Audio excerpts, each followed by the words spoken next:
Yes! Yes! We are here. We are here. We are live. Man, it's finally here. It's draft day. I'm so excited. Uh, uh, Hold on here, a little technical difficulty. I'm live on YouTube. I'm live on Instagram. I'm live on Twitch. I am ready to go. One Pride, what is up, man? Your Detroit Lions are going to be a very interesting topic here because nobody knows what the Lions are going to do in the draft. It's just going to be a very exciting time here. Double checking all the platforms I am on. I'm doing Twitch. I'm doing Instagram. I am doing YouTube. Terry, what is up, man? It was great seeing you yesterday on Roar of the Lions. They have a fantastic show. I cannot be more excited. If you could choose between Christmas and today, I'm taking today every time. It's the best day of the year. It's draft day. It is what I consider the start of the NFL season. It's just fantastic. It's just absolutely fantastic. I could not be happier. I am extremely jacked up. I have coffee and an energy drink, but trust me when I say this, I don't need it. I don't need it. This draft is one of the more interesting drafts because nobody has an idea of what's going to happen here. Can you give me a stream invite? I'm doing the show solo, One Pride. I was supposed to have Gooch. He couldn't make it, but I'm going to do the show solo. I'm doing the show solo. 100% solo. If you hit me up before the draft, I would have been more than happy to have you come in, but I'm going to do it solo because, believe it or not, I actually put some thought and process into it. I don't just ad lib stuff. So, no, I'm doing it solo. My apologies. Man, I cannot emphasize what an exciting draft this is going to be. So, all right, man. I appreciate it, One Pride. If you hit me up before, I would have set it up. I actually was supposed to have a guest star come in. Gooch just hit me back, so I have no idea what happened, but he wasn't able to make it. So, what's good, Funk? So I'm not even going to watch the draft this year, but don't be shocked the Lions move up and go defense tonight. That's interesting. Nobody knows what the Detroit Lions are going to do. Nobody knows what the Detroit Lions are going to do. And, I could see them moving up. I could see them moving down. You got them going defense. I hit up Luke G. He wants them to go defense. I've been mocking a tackle. The last couple of drafts, I've had Monroe Freeland as the pick at 17 and just sticking and picking. But I have the last several years, I've been way off on what Detroit wants to do. It is very difficult. The Detroit Lions are probably one of the 5 most entertaining teams in the draft because nobody has any idea what the Detroit Lions are going to do. Denver Gator, what is up, brother? Yes, I was supposed to have the talent join me. He just hit me up right before the live stream and said that he couldn't make it, but he may be joining in the comments later. So we'll see what happens. One Pride says you see Nick Saban's comments on Proctor. If you guys aren't familiar with this, what Saban said was that once you get him in the building, he's been phenomenal. He'll do everything you ask of him. The problem is that outside the building, he's not the best self-starter. He's not the guy that's going to be in shape and arrive to training camp on time.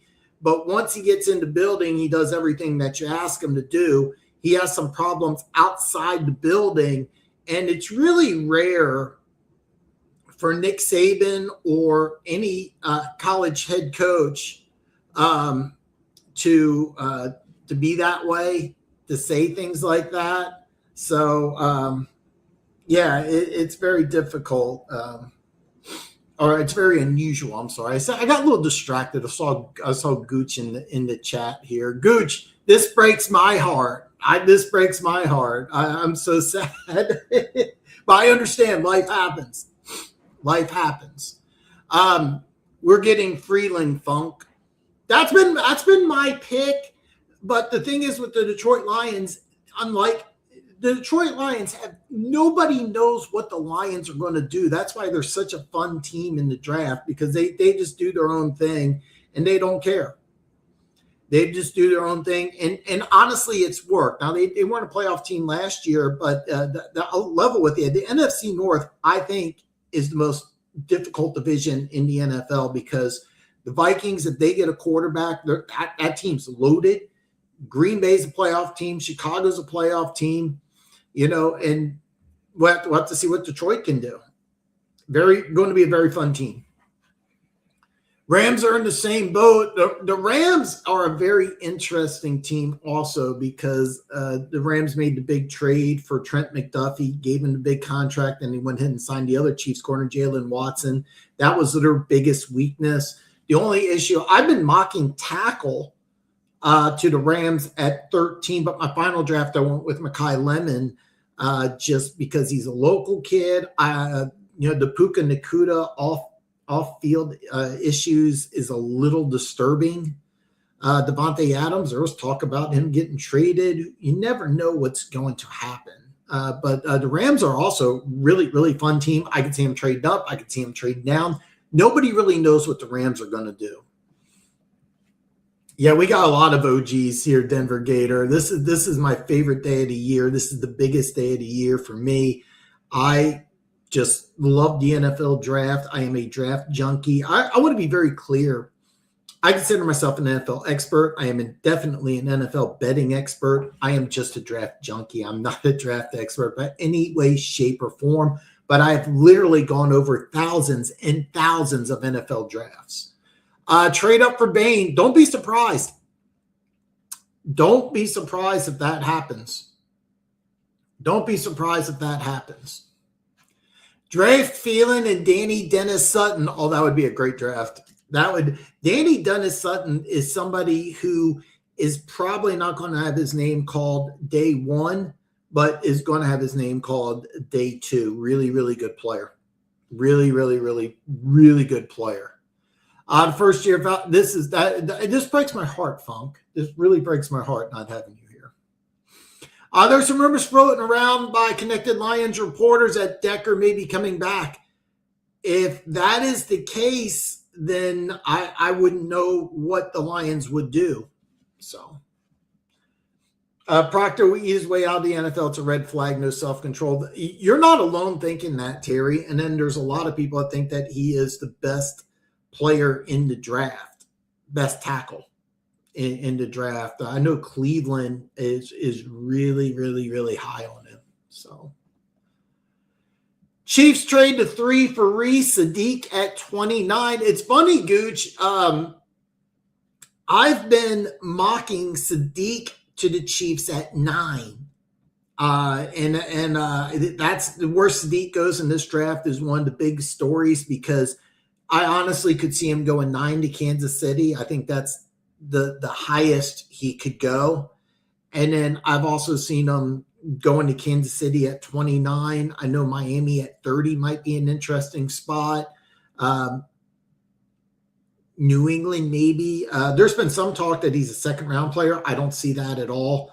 But I would have no problem with this, depending on what you give Arizona, because I think Arizona definitely wants to trade down. I think there's a handful of teams that want to trade down, but Arizona definitely wants to trade down more than anything. Yeah, I know that a lot of Cleveland, there's been a lot of talk about the Cleveland Browns loving Proctor. So I have Cleveland trading down with Dallas in the first round and dropping to 12, and then I haven't taken Proctor at 12. I haven't taken Proctor at 12. And I think Cleveland will try to trade down. I think Dallas would like doing that. I don't see a point in bringing back Decker. He didn't want to take a pay cut and burned his bridges with us. We'll see. We'll see what happens. I'll be listening to the whole dress. I'll be man. I would love nothing more than that, Gooch. I would love nothing more than that. I miss you tremendously, man. You're one of my favorite people in the world. You may not believe that, but you are. I look forward to this, and I'm missing you. Denver Gator and one pride, man. God, I got some great news. What team will make a bold move or a dumb move? I think Dallas is going to make a bold move. I think that they are a team that's going to trade up. I hate saying this because I don't like blasting people, but I think Arizona is going to trade up for Ty Simpson, and I think it'll be a colossal disaster. I've watched Ty Simpson. I don't think he's in. I think he's an NFL backup, and I think he'll go in the first round. And I don't think it'll be I don't think it'll work out. I hate saying that because I'm going to pull for the kid, but I don't think it's going to work out. From what I've seen, I don't see that quality NFL player. Jake Jackas, that's a guy who could sneak into the first round. I'm kind of hoping he goes in the second round. I would not mind if he ended up in Kansas City. Surprise move would be a trade up for Styles. Lots of talk about Dallas wanting to trade up to 6 for Styles. So I don't think Sadiq will last to 29 either. Trades in first, over under 3.5, over. I predicted 6 on my final mock. I think there could be more. We're going to see lots of trades in rounds 1 and round 2. We're going to see a lot. The only trade up I want is for Sonny Styles. That's good. Where Sonny Styles goes is going to be very interesting. Funky's going to Dallas. Pride, if he's on the board, I definitely see it. Is the most hated. Roger Goodell gets a lot of hate, but I like the way he goes through it. I like the way he addresses himself, so I like it. Any player trades predicted, like Brown to the Bats and Scooten controversy, but a player traded not tonight, Denver Gator. The way it works out, contract-wise, it's better for A.J. Brown to be traded June 1st or post-June 1st. I firmly believe he will be traded to the New England Patriots. Supposedly, the talk is that the Eagles want a 2027 first, and the Patriots want to give a 2028 first. But I firmly believe when everything's said and done, A.J. Brown will be a New England Patriot. It will not be tonight. There is a chance Myles Garrett or Max Crosby is traded tonight. I don't think they will be, but you never know. The Dexter Lawrence trade absolutely floored me. So I will say that. Not that he was traded, not that he went to the Bengals, but that he gave up the 10th overall pick. And the Giants, they have an opportunity with the 5th and the 10th pick in the draft to really improve their team. I mean, the NFC East is pretty loaded. Dallas trades up for Styles. I could see it.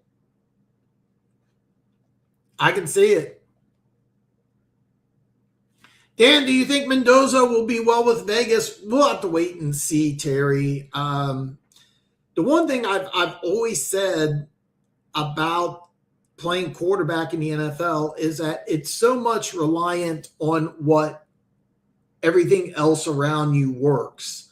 You know, if everything else around you, the quarterbacks is the only position that external factors really factor into it more than play. You could be a team with no talent, and you can see that left tackle, defensive tackle, edge rusher, corner, even receiver. But quarterback, you need to have everything else kind of on board. And as of right now, the Raiders haven't done it correctly, but you got a new GM. Brady's taken a more vested interest in the team. You have a pretty good head coach. I actually think that they made the right move at head coach. So we'll have to wait and see. I don't think he'll be successful year one. I don't think he'll be successful year one. Giants take Downs and Titans. We'll see. Oh my God, Chad, my brother.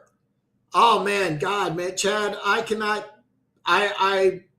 I need to give you a call, man. I cannot tell you how much I missed you. Chad is basically like my brother. And since I moved out here to beautiful Las Vegas, I have not seen him, but I will be heading back to his neck of the woods here soon. So definitely looking forward to seeing Chad again, man. Thank you for joining, Chad. Cleveland takes Caden Proctor. I see that.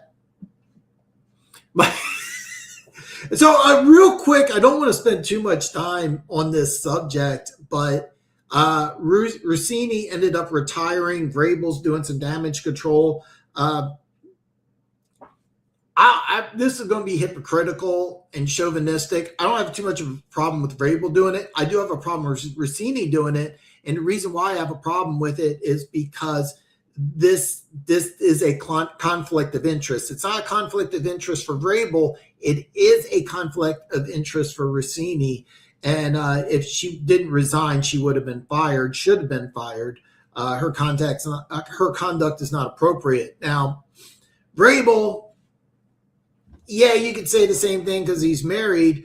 It's funny. I just finished watching The Sopranos, and like every single guy on The Sopranos had a girlfriend, and so it's not as uncommon as people think. You want to question the morality of it, sure, but with Rossini, it's a conflict of interest. She deserved to be fired.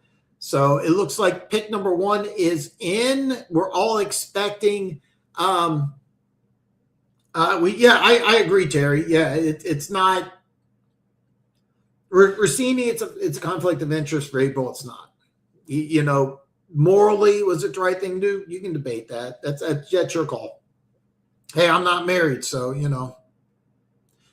Mendoza can learn behind Cousins. I'm going to say this here. I think Mendoza is going to start. I think you're just going to get him in there, throw him into the fire. So the Raiders. The Browns can take Caden Proctor, so Holmes won't. Oh my God, Tim! Let's go, brother! Chiefs! God, Tim, thank you so much for joining, man. It's always good to see my brother, Tim. Tim, it's been way too long since we talked. I am coming back to Kansas City. I'll text you and let you know the days.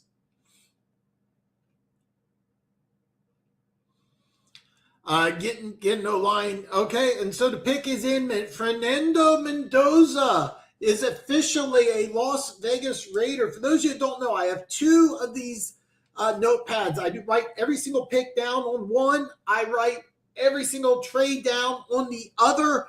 And then I will have my award-winning show on Monday where I go over my draft grades. And like most people, I am hard on teams that do not draft well. I don't give everybody A's and B's.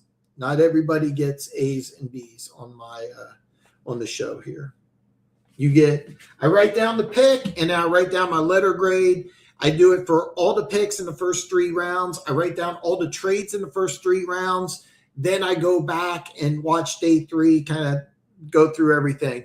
Fernando Mendoza is officially a Las Vegas Raider. The New York Jets are on the clock.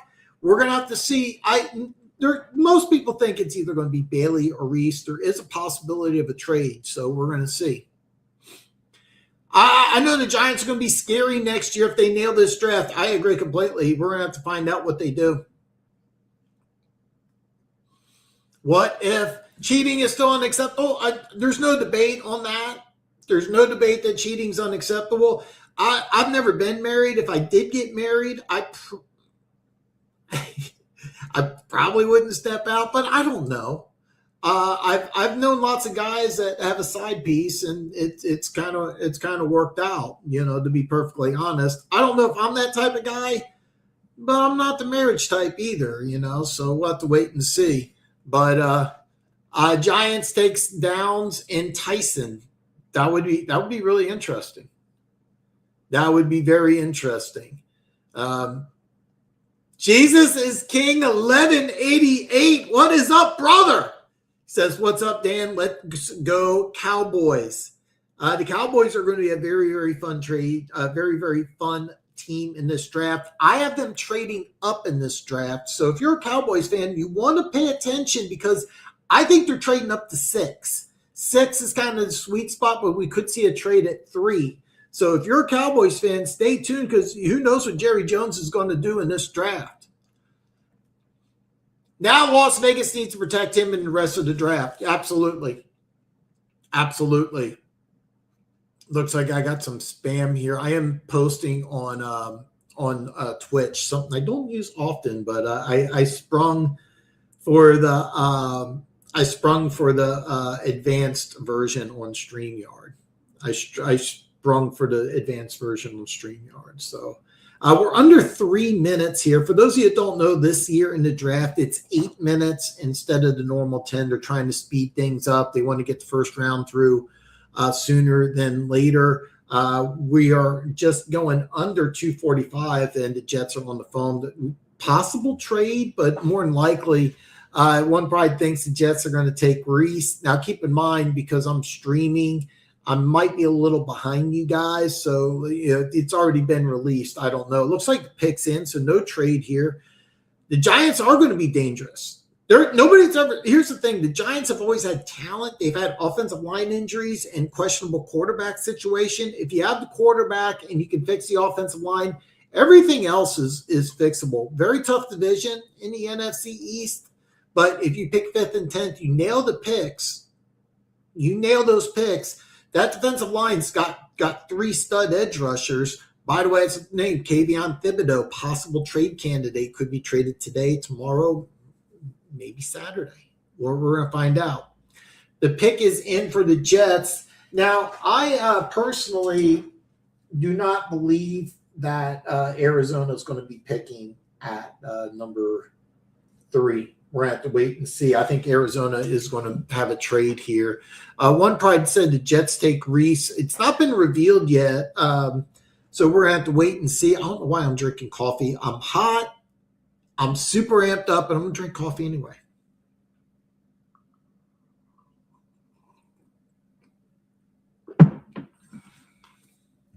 Drinking coffee anyway. I don't know why. I'm too jacked up.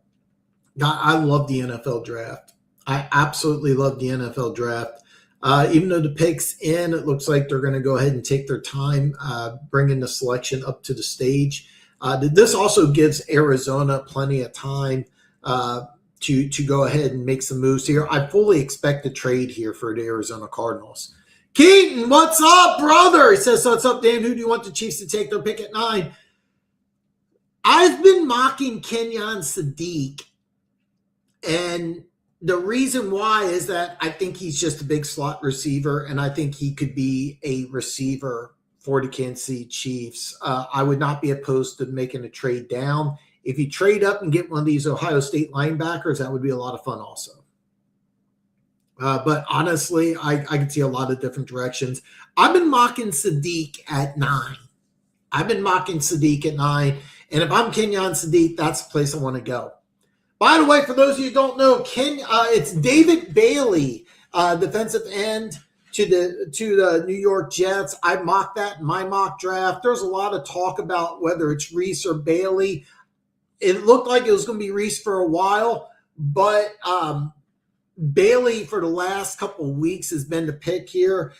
This is a guy I think is a double-digit sack guy as soon as he puts on the NFL uniform. Welcome to the NFL, David Bailey. I really like this pick for the New York Jets. Keep in mind, you made the trade for Devontae Sweat, the big, massive defensive tackle. You're going to use more 3-4 odd sets here. So you get a guy that's going to be an A-plus pass rusher.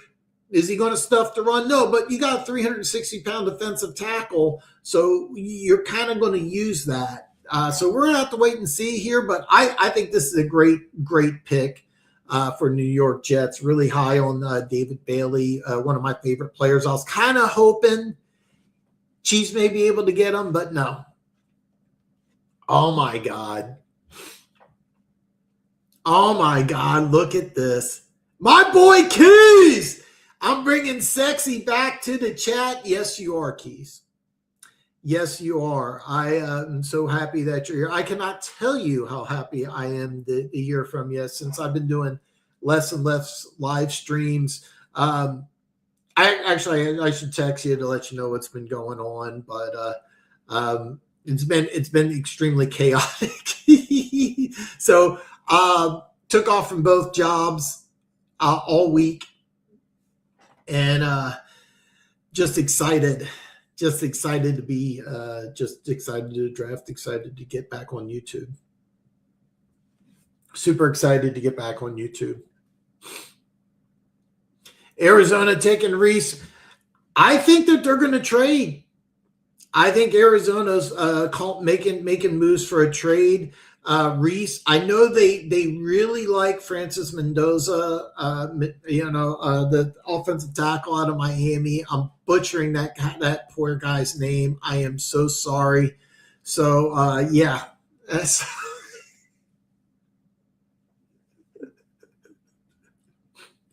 That is not true.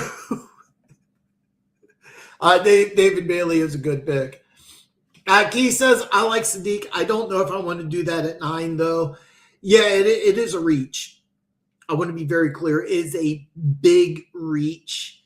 But I think that if you decide that you're going to use them as a wide receiver only. So, oh, Jesus, Keys. Rumor has it he's been the third.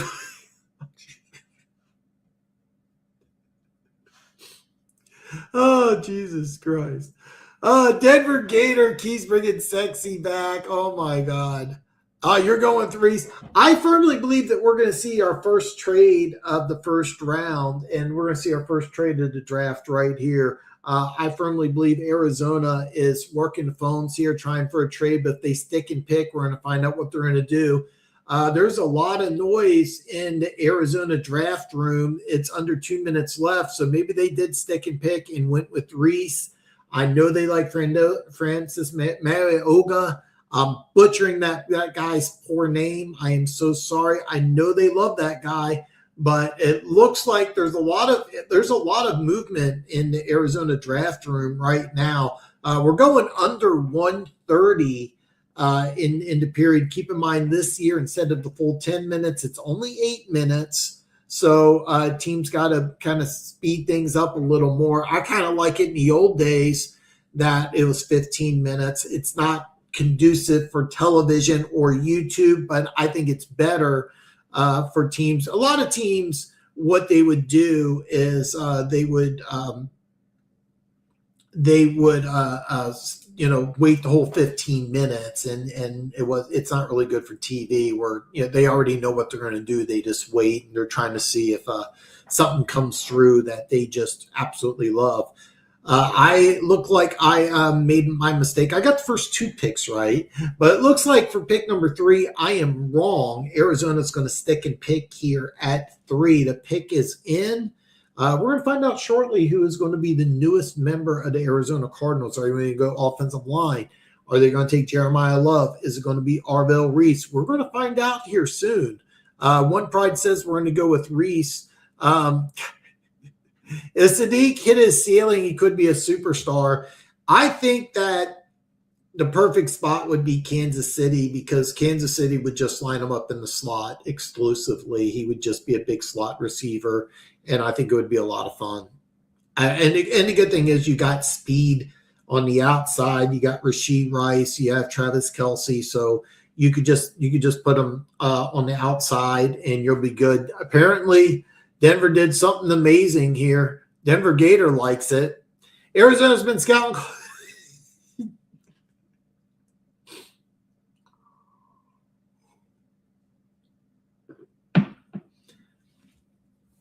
So the Arizona Cardinals, I was expecting a trade.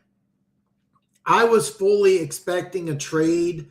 I really thought that they were going to go ahead and try to trade down. I know they like Francis Marioga. Arvell Reese is on the board, but we're going to see here. Denver Gator says, wow. So we're going to wait and see here. I don't know what the pick is yet. It's Jeremiah Love. Jeremiah Love. And by the way, when I made this selection in the mock draft, Corey, a.k.a. the Red Sea, crucified me. But I actually really, really like this pick here. This is a nice pick for the Arizona Cardinals. Keep in mind, don't be surprised if we see some action here in a possible trade because it was rumored that both the Giants and the Titans like him.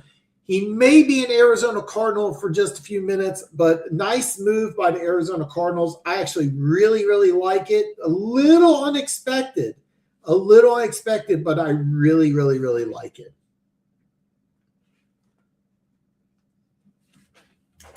Tennessee Titans are up next at 4, and we're going to have to wait and see. Yeah, I didn't see it. I mocked it once, and I remember Corey just was furious because they went ahead and they signed the guy from Atlanta. I'm drawing a blank, former BYU running back, player I really like, had 1,000 yards as a rookie. Then they go ahead and sign another player I'm drawing a blank on. So yeah, I mocked a trade. I thought the Giants were going to go ahead and take them, but instead they didn't. But yeah, so Arizona, Arizona could flip this. Keep in mind, I'm drawing a complete blank on the kid's name, and I feel like such a dummy. I should know this because I really liked him. Algier. Thank you. I just had a brain freeze there. Tyler Algier. Sorry. Welcome, Andre, man. Good to see you, brother. Tyler Algier. So he signed a 2-year, $12 million contract. So when I went ahead and mocked this, Corey, a.k.a. the Red Sea, hated the pick and said, hey, we need some offensive line help. And I said, you really want to take an offensive lineman at 3?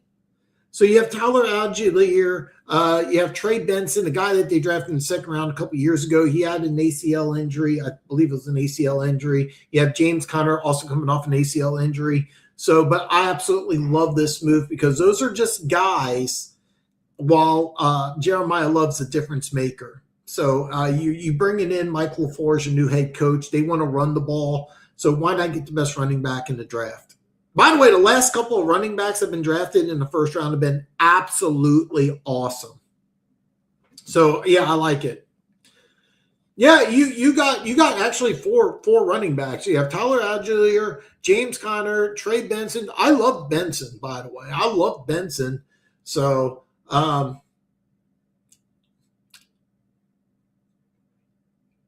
so they're showing Jeremiah Love's high school. They're all wearing these really idiotic.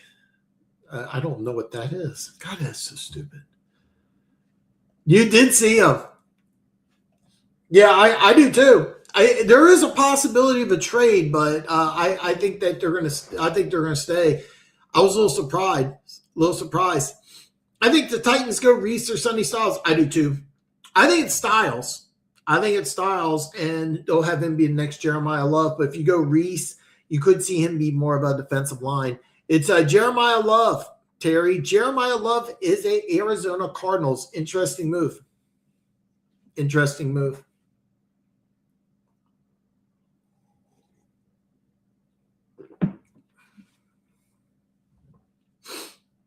Yeah, the Titans could. I think the Titans here go Reese or Styles if we don't see a trade.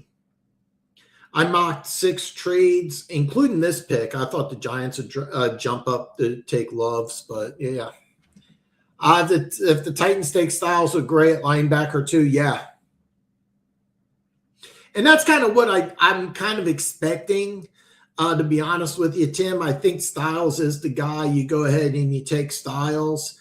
And by the way, the pick is already in. I was expecting a possible trade here, but it looks like the pick's in. Now, keep in mind, if you go Reese, they're going to play that. They play that wide 9 defense, and so I think Reese would maybe play some linebacker, but his home would be defensive end with Styles. Even though he's a little bigger and a little longer, I think he would be a pure linebacker, kind of the opposite here. Robert Saleh looks really amped up, so I'm thinking that he got his guy. I think it's Styles here, but we'll find out. More likely Chiefs trade tonight for Brian Thomas Jr. or George Pickens. Brian Thomas Jr., definitely. I think with Pickens signing the franchise tag, he's more than happy to stay in Dallas. And it's a good move for Pickens because if Pickens has another monster year, he's setting himself up to make of $40 to $50 million a year next year. Look at all those quarterbacks that are going to be in next year's draft. What you would want to do is you would want to sign a receiver to go with that quarterback, and he could auction himself off to the highest bidder. And a 3-year, $130 million deal is not out of the question next year for Pickens. If I was Kansas City, because there's a lot of rumors about Brian Thomas Jr., Terry, in fact, when Thomas was drafted, thought that he was the best receiver in the draft. I kind of like was like, yeah, all right. I didn't think so, but I thought his teammate was better, but he might have been correct. Didn't really work out with the new team. I would love it, but I don't. Oh wow. Oh wow. Carnell Tate goes to the Titans at 4. I'm shocked. I am shocked. Carnell Tate to the Titans at 4. Oh my God. I'd love to know what you guys think. I did not see this at all. I did not even have this on my board at all. The draft is already absolutely nuts. Carnell Tate to the Titans at 4. I'm flabbergasted. Okay, so let me go over to positives. Let me go over to positives real fast here. You now have a legitimate number 1 receiver with your quarterback. You needed some help on offense. I did not see this coming. What a crazy landing spot for Carnell Tate to go to 4. Nobody saw this coming. Still getting used to it. I'd love to know what you think. I think it's awesome. I really like it. Normally, I don't like it when teams change. I think it's pretty cool. I'm excited for the Titans' future. They aren't that far off, in my opinion. Oh, I agree. I think the Titans are a team that could possibly be a wild card team. I wanted to see what they did in the draft. Keep in mind, Jeremiah Johnson was a guy I was head over heels in love with. He's going to flourish in that defense. Jeremy Simmons, there's no ceiling on how good he could be. The question is, can you get the rest of the defense up to speed? You needed some help on offense. Carnell Tate, I did not see this coming at all. I am absolutely floored by this. Absolutely floored. Carnell Tate at 4 to the Titans. Who had this on their bingo card? I didn't. Unbelievable. Oh, I agree, Terry. I would love it. That's a crazy but probably great pick. Wild. Tim, there was a lot of debate on who was the best receiver in the draft. I thought so let me try to. I have Jordan Tyson as the best receiver, but because of injury issues, where do you take him? I don't know. So I would probably have Tate at the top of my board.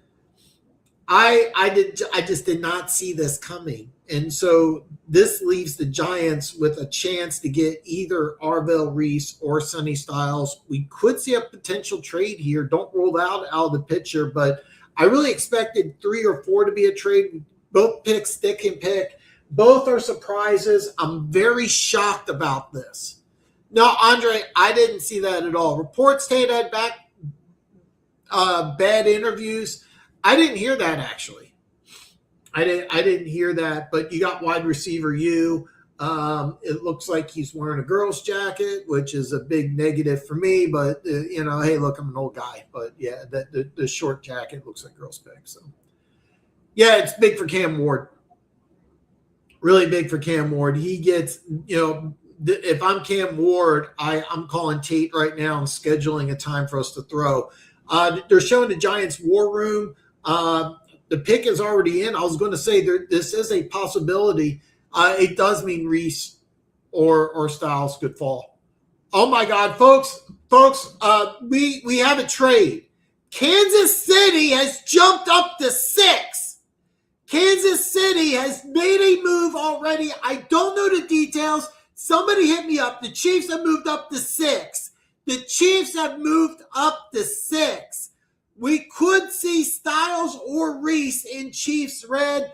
The Giants already have their pick in, so we're going to see what's going to happen. The Chiefs have made a move. Tim called it.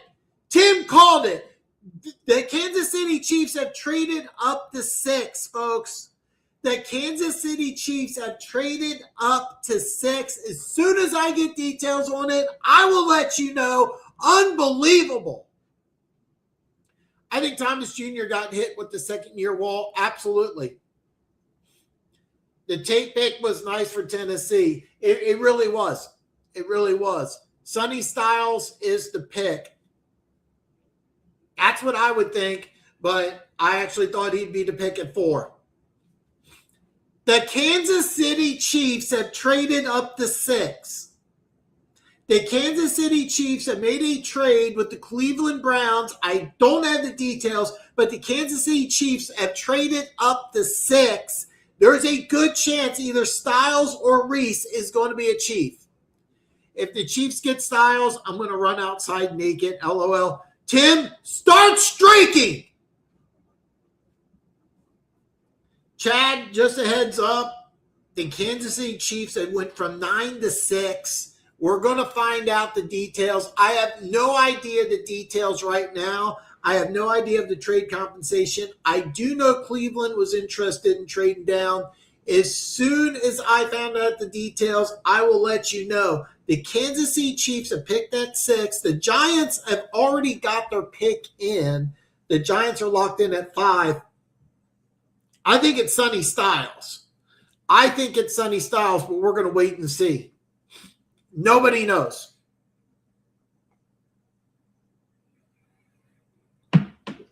Nobody knows. And I'm sitting here and I'm going absolutely out of my mind. The Kansas City Chiefs have traded up to 6. The Kansas City Chiefs have traded up to 6. Chiefs gave up a lot. If you have the trade draft compensation, can you put it in the chat? I have no idea. Mary is watching also. The Chiefs have traded up to 6. Tell Mary I said hi, Chad. Do tell Mary I said hi. I will see you guys soon. I don't want to say the exact date on the internet because I don't want to get robbed. That was something a buddy of mine told me. He's like, don't announce when you're leaving town. But yeah, don't announce when you're leaving town. But I can't wait to see you guys. The draft is off the rails. Chiefs, LMAO. Yeah, 974 and 140. Ooh, God, that is a lot. So the Chiefs have given up a 3rd and a 5th. 1, 3, and 5 to trade up from 9 to 6. So unbelievable here. The Giants are going to go ahead and pick. Wow, that is a lot. That is a lot. Wow, that is a lot. Jesus Christ, that is a lot. Man, oh boy. According to Rappaport, that's not bad. It's a lot, man. A 1, 3, and a 5, especially if they're only going from 9 to 6 and they're not getting a pick in return.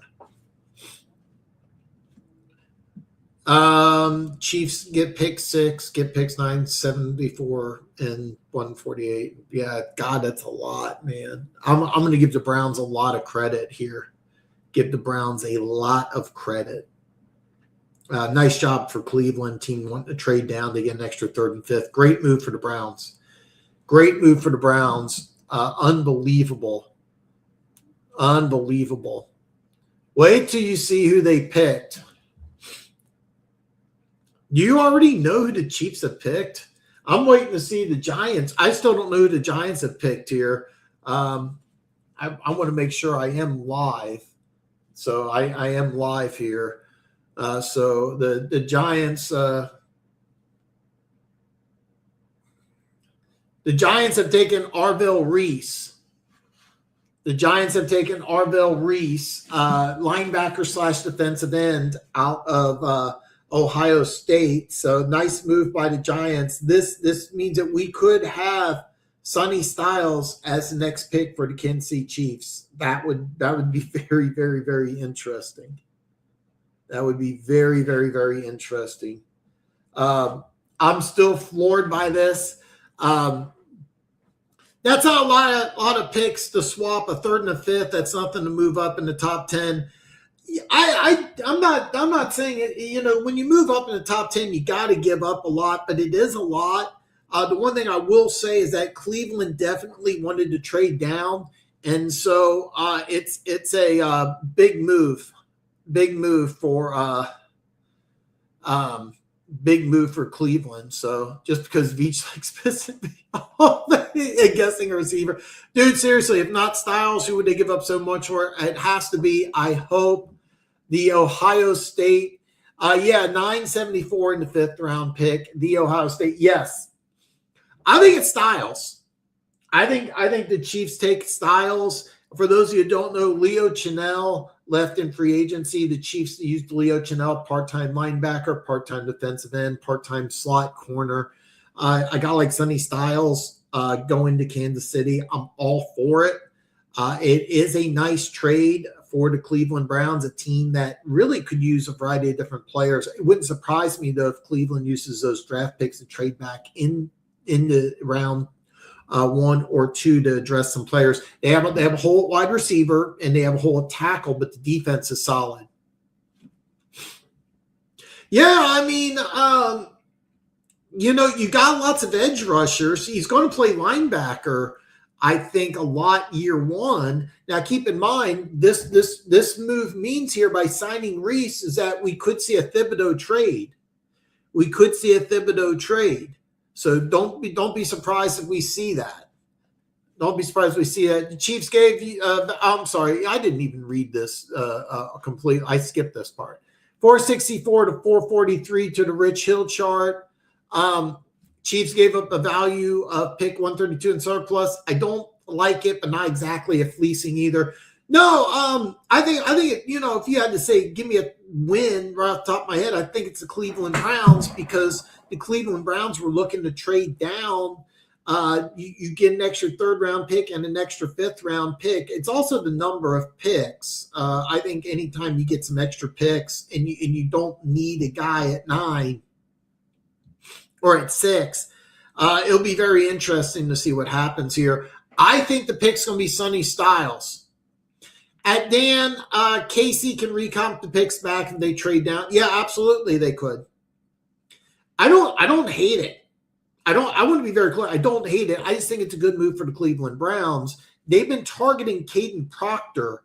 So you don't want to take him at 6, but could you take him at 9? Maybe. By the way, don't be surprised if Cleveland tries to trade down again, especially if they like Proctor, because you could trade down potentially with Dallas. But I'm thinking here the pick is Sonny Styles. I think the pick is Sonny Styles. I'm absolutely floored that the Chiefs went ahead and traded. The pick determines about, here's the deal. If this guy ends up being an all-pro type of player, then who cares? If it ends up being a bust, then it is a big deal. The Chiefs have done a very good job in drafting players in later rounds. That's why I'm a little surprised. But the Chiefs did give up quite a bit. I like the move for Cleveland. It all depends on who it is. I'm thinking Sonny Styles here, and I absolutely love it. I absolutely love it if it's Sonny Styles. We're going to have to see. The Chiefs are on the clock. The pick is already in. So the Chiefs saw that a player was falling, and he went after it. I think it's Sonny Styles, but we're going to have to wait and see. If not Sonny Styles, it's not worth the trade up. Could it be Freeland? Possible. I doubt it. I doubt it, but it definitely is possible. It could be for Jordan Tyson. So we'll have to wait and see. Chiefs Kingdom is going to be pissed. Also, in the draft lacked in depth, these mid-round picks are inflated value on the surface. Yeah, here's the thing. It's a good draft as far as defensive end and receiver. That's why I was really, liking those mid-round picks for the Chiefs. But at pick number 6, we're going to find out what happens here. I don't like it. I don't like it. Mansour Delane, corner out of LSU. Not really liking this pick.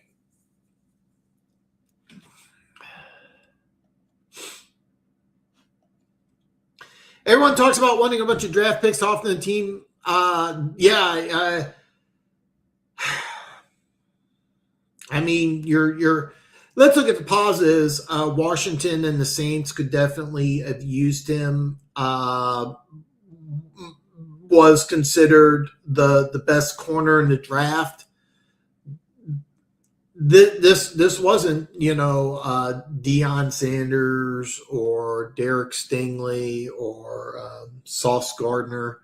Not really high on this. I really thought it was. I really can't say he's always been good at drafting corners later, so I'm not really happy with this pick.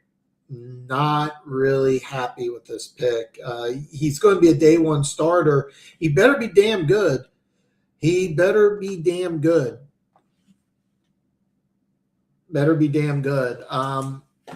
Was considered the best corner in the draft.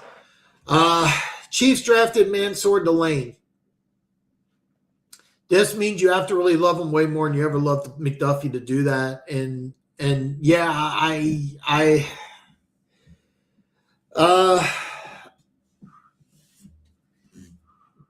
out of all the picks so far, this is my least favorite.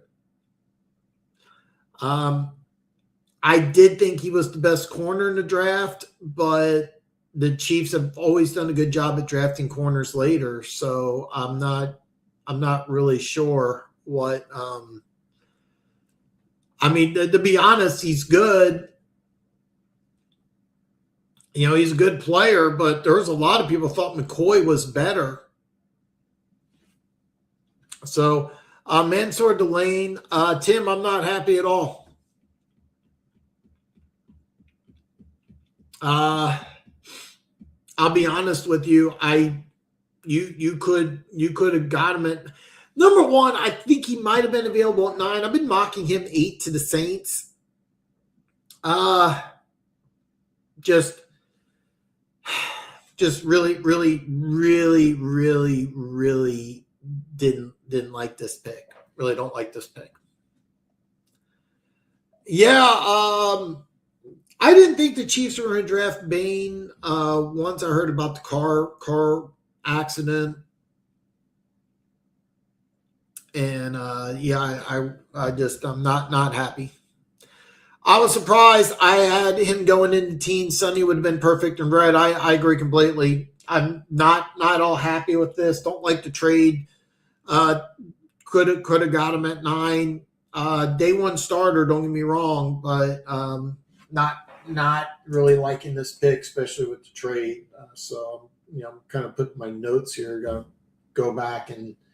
I'm gonna have to go back and go over the trade. Great job by Cleveland. Keep in mind Washington and the Saints both. Yeah, Sonny Styles should be the pick here. That is true. That is true, Terry. Terry says maybe Kansas City can get McCoy in round 4. Absolutely. Spags has a big blind spot when it comes to D-line, and I don't get it. Yeah, I know that they were really high on Omar Norman-Lott. He got injured early, with him coming back and with Chris Jones. We'll have to wait and see, but I do not like the pick. Imagine Sonny and Myles Garrett. Yeah, he better be damn good. The Chiefs have always done good picking corners later in the draft, so I was really high on Noah Williams. Remember, we gave a 2-year, $25 million contract to a former LSU kid was with Tennessee. I'm mad and just Kristen Fulton. So I thought they would be the guys on the outside. I thought they would draft somebody later, but at 6, no. This isn't this. Here's the deal, Tim. He's good, but this isn't Derek Stingley Jr. This isn't Sauce Gardner. This is a guy that is good. I don't think he's great. I would have stayed. I wouldn't have been mad at you. Why does it feel like Dan just wants to show off the draft and contemplate whether or not he should take it? I kind of feel that way. And the pick number 7 for the Washington Commanders is Sonny Styles. Pick Kansas City should have used. Sonny Styles, great job by Washington. This is easily my favorite pick of the draft right now. Sonny Styles, what a great job by Washington. What a great job by Washington. We have Saints here at 8. Yeah, as much as I love seeing Chiefs fans squirm, it breaks my heart to see Dan deflated. I am deflated. Yeah, Sonny should have been the pick, absolutely. I don't see Styles as a downhill guy. He's a scraper type from what I've seen. So the one thing is that, like, you're right. He is. He's a guy that you really kind of want more in coverage than you do really attacking the run. So going to the NFC East is going to be a little interesting because, believe it or not, Dallas, even though they throw the ball a lot, they want to run the ball. They got bigger running back. The Giants are going to be a run-first team. Philly's definitely a run-first team, but this is a guy that's never going to leave the field. But I don't think he's downhill type. I think he's more. They're gonna use him like in a kind of a Tampa 2 type of defense. I think he'll make a lot of plays behind the line of scrimmage. Don't be surprised. He's the type of guy that's going to get a lot of tackles and a lot of interceptions. Really like this pick though for Washington, type of defense that he's going to use. But not you are right. He's not really a downhill type. Washington was smart here. I think so too, Terry. I really like this pick. Do you think Delane would have been there with the original pick? Yes. I think that. Well, here's the deal. Let's say the Chiefs didn't trade down. Somebody would have traded up to 6 or 7 for Styles. Washington. If Styles. Keep in mind if Styles or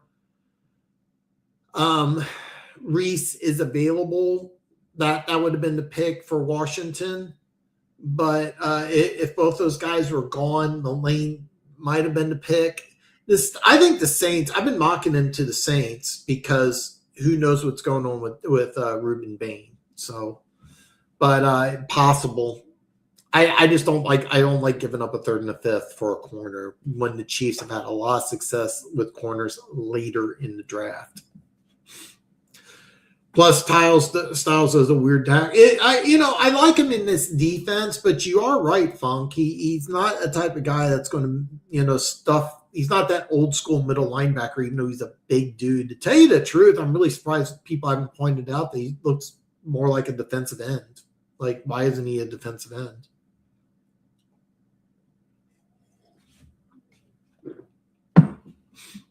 Hello from Massachusetts, Danny Ribeiro. Hopefully, forgive me if I'm getting the name wrong. I'm terrible with names. Hello from Massachusetts. As a Patriots fan, let me ask you this. Who do you want the Patriots to draft? I'm assuming you're a Patriot fan. Let me know. Man, it's good seeing you, brother, man. Glad to see some new faces. And also, what a great name, Danny. Who doesn't like Danny? I'm with you, Dan. Not a lot of trades so far. A lot of teams sticking and picking. Yeah, one trade. I really like what Cleveland did, trading down, getting some extra picks here. The rumor is that they loved Caden Proctor. That's the guy that they wanted. Don't want to take him at 6, maybe 9. Still a little rich for him. Keep in mind, we haven't had an offensive lineman chosen yet, so that was something that I was expecting was more offensive linemen chosen. For those of you that liked Monroe Freeling, don't be surprised if that ends up being a guy that people are interested in here. I know a lot of Lions fans. I mocked Freeland to the Lions at 17, so we're going to see what happens here. But the Chiefs trading up to 6 for Mansour Delane.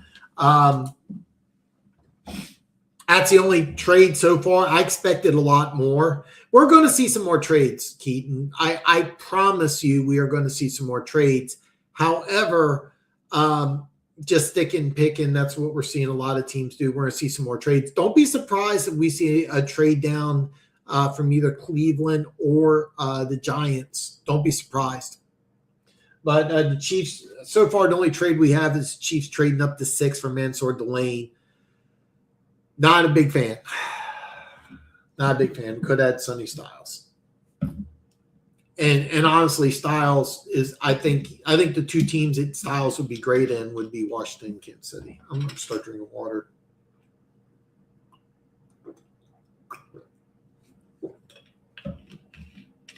Yeah, we're going to see some trades, though, Keith. Don't worry about it. Don't worry about it. Really not happy with the trade. I'm going to have to mark this down in my book here. So what it is, I have one notebook that I write down all the picks. I have another one that I write down all the trades. Kind of just get an idea of how I do it here. Of course, my award-winning show Monday where I do the draft grades breakdown will come through here. Kansas City got 6. Cleveland gets a lot. Was it 974 and 146? Is that right? Yeah, I'm really just not. Yeah, I'm not happy with. I'm still not happy with this. Nice job by Cleveland. Let's see what Cleveland does here with these picks. I'm going to go through later on tonight, kind of go through all the details here. I'm with you, Dan. Yeah, Cleveland took who KC should have. By the way, I don't. You got Cleveland's pick. I don't even have the Saints pick yet. I'm actually curious what the Saints did, but Cleveland took who KC should at 9. So you'll have to wait and see. I would like to see the Patriots draft a receiver or like an offensive lineman. I will say this, Danny. I fully expect A.J. Brown to be a Patriot after June 1st. After June 1st, we're going to see, I almost guarantee you we're going to see A.J. Brown be a Patriot. So that I think that would be a really good move. Mary says hello for sure. I can't wait to see both of you guys. Dinner's on me. Dinner's on me, and hopefully we can go to the range. I really miss the range. Saints went receiver. Wow. Yeah, I got their picks in, but I don't know who it is. So the Saints, I'm guessing Jordan Tyson here. And yeah, I want to make sure I am okay. Yeah, I'm live. So what it is that with YouTube, I got YouTube TV. I'm watching the NFL Network. In the past, I've watched both the NFL Network and ESPN at the same time. Just kind of went back and forth. Just like getting different aspects. Since I'm doing the draft live, I just have it turned on to the NFL Network. I see the Pats taking Cassius. That's who I mocked in my final mock draft was Cassius Howell. And then I also have A.J. Brown going to the Patriots June 1st. So, look, Jordan Tyson is the pick here. Nice job. Now, keep in mind, this is the best receiver in the draft. There's just tons and tons and tons of questions regarding his health. Just never been able to stay healthy, but easily the best receiver in the draft. So it's going to be interesting to see what goes on with Jordan Tyson here. And then Cleveland at 9, I would have told you that I would have told you to watch out for a trade here, but according to Denver Gator, the pick is already in. But I do expect the possible trade here in the next couple of picks here. I can see Cleveland at 9, possibly trading down. The Giants at 10, maybe they could trade down. Miami at 11. I I hate saying teams are going to tank, but that's kind of what I think Miami's doing this year. Keep in mind they have something like 190 some yards in or 190 some million in dead cap space. So they're kind of looking towards next year. So I wouldn't be surprised they make some trade downs here. The Saints took a big risk. Yes, they did. Took a huge risk. If it pans out, this could easily be a playoff team. Remember, the Saints started off 1-8, and then the defense really stepped up towards the end of the season last year. I'm a little surprised they didn't go defense. Little surprised they didn't go defense. If you're watching the NFL Network, Jordan Tyson's on knee, kind of crying and acting like a woman. I'm not a big fan of this type of behavior from men, but kudos for making your dream come true. Just let's act like a man. Come on. Kind of feels like Washington fixed that defense in one offseason. Dan Owa Styles crossed Chanel. Yeah, if that defense is fixed and Jaden Daniels plays like he's improving, that team is dangerous. The NFC East could be very, very dangerous. Is Loomis still the Saints GM? Yes, he is. He likes taking chances. If it pans out, the Saints are going to be a good team.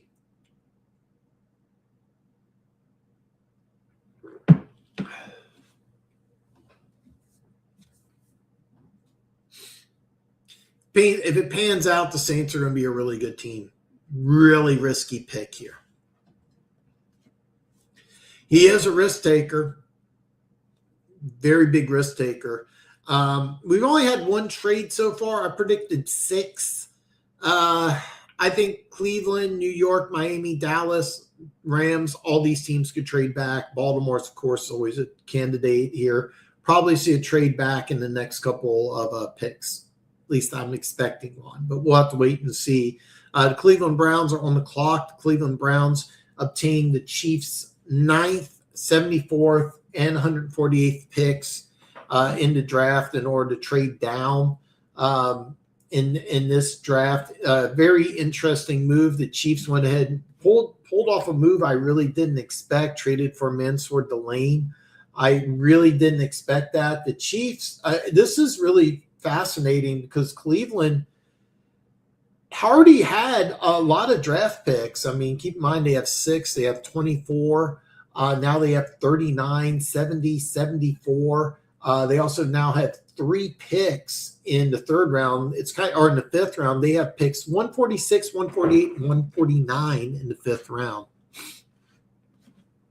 I think trades will happen around the 20s and the end of the 1st round. Absolutely. We're going to see lots of trades. Really shocked by this move for the Cleveland Browns. Cleveland's on the clock now. Apparently the pick is already in. I really thought that there could be a trade, but Cleveland, after acquiring picks, this is interesting. Remember, Cleveland was rumored to really be liking Caden Proctor. We have to wonder, Francis Malioga, is this a possibility? Honestly, I have no idea what to think. Could we see Mekhi Lemon? With as many picks as the Cleveland Browns have now, do they want to, by the way, when they come up at 24, do you want to trade down and stockpile picks for the 2027 draft? Which one of these teams are going to do that? We're going to have to wait and see. Really, really like the move. Really like the move that Cleveland did, trading down, getting some extra draft picks, loaded with draft picks, so they're going to be an interesting team now. Yeah, I know. They need to be smart with them. We're going to see what happens here. I like what Arizona did with the running back. I was a little surprised by that. The rumor is that Cleveland liked Caden Proctor. No offensive linemen are off the board yet. Spencer Fano. And they're going to call him a tackle. So I'm a little surprised here. Spencer Fano, the first offensive lineman off the board. So Cleveland trades down from 6 to 9, takes Spencer Fano. The question is, because he played right tackle in college, is he going to play left tackle? I don't know where he's going to play offensive line for the Cleveland Browns, who have a whole left tackle. So this is interesting. I don't know what to really think of this, to be perfectly honest. I like Spencer Fano, but I was calling him a guard. He's listed as a tackle, so I really don't know what to think. I really don't know what to think here, so this is going to be very interesting. I do like the pick, though. I do like it, but the one thing I want to point out is that he's played the last couple of years at right tackle. By the way, he did play 1 year at left tackle, so is that the plan? That's a better pickup than Caden Proctor? I think so. And the Giants already have their pick in, so apparently I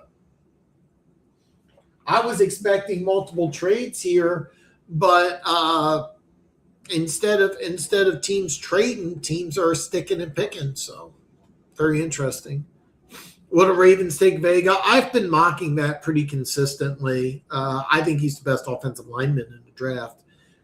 With Spencer Fanu, though, is he projected to be a left tackle? That I don't know. So the Giants traded away Dexter Lawrence a few days ago for the 10th overall pick. And with that pick, there go Francis Malioga. So now we have a run on tackles here. So Francis Malioga, I thought would have been rich at 5. I like the value at 10. Really interesting pick here for the Giants. So they go Arvell Reese, and then they go Francis Malioga. I really like this pick. There is some question marks behind the issues. He had to go back to Indianapolis for his back. But I really, really like this pick here because I thought 5, maybe 3 would be a little too rich for him. But you trade at 10.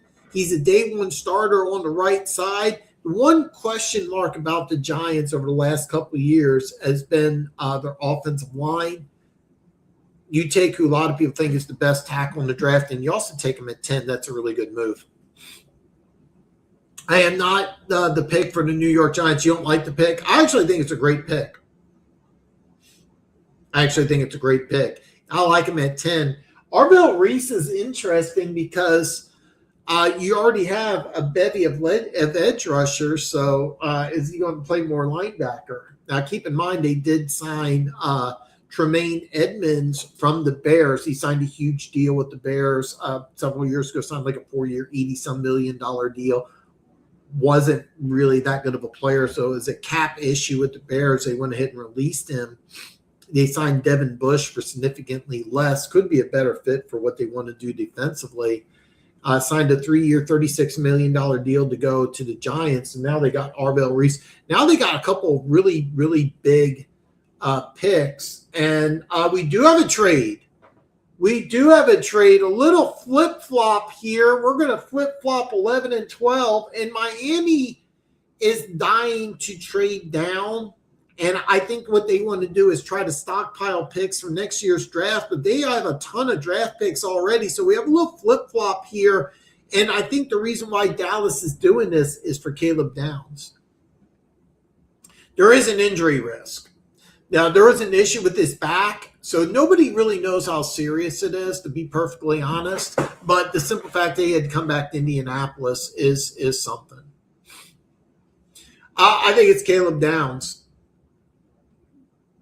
Do I think it's an offensive tackle or defensive end for the Cowboys? I think it's Caleb Downs, safety out of Ohio State. So we have another trade here already. Dallas has trades. So we got 2 trades in the first 11. I think we're going to see more here, but I think we're going to see Caleb Downs. Big trade. Ooh, a big trade.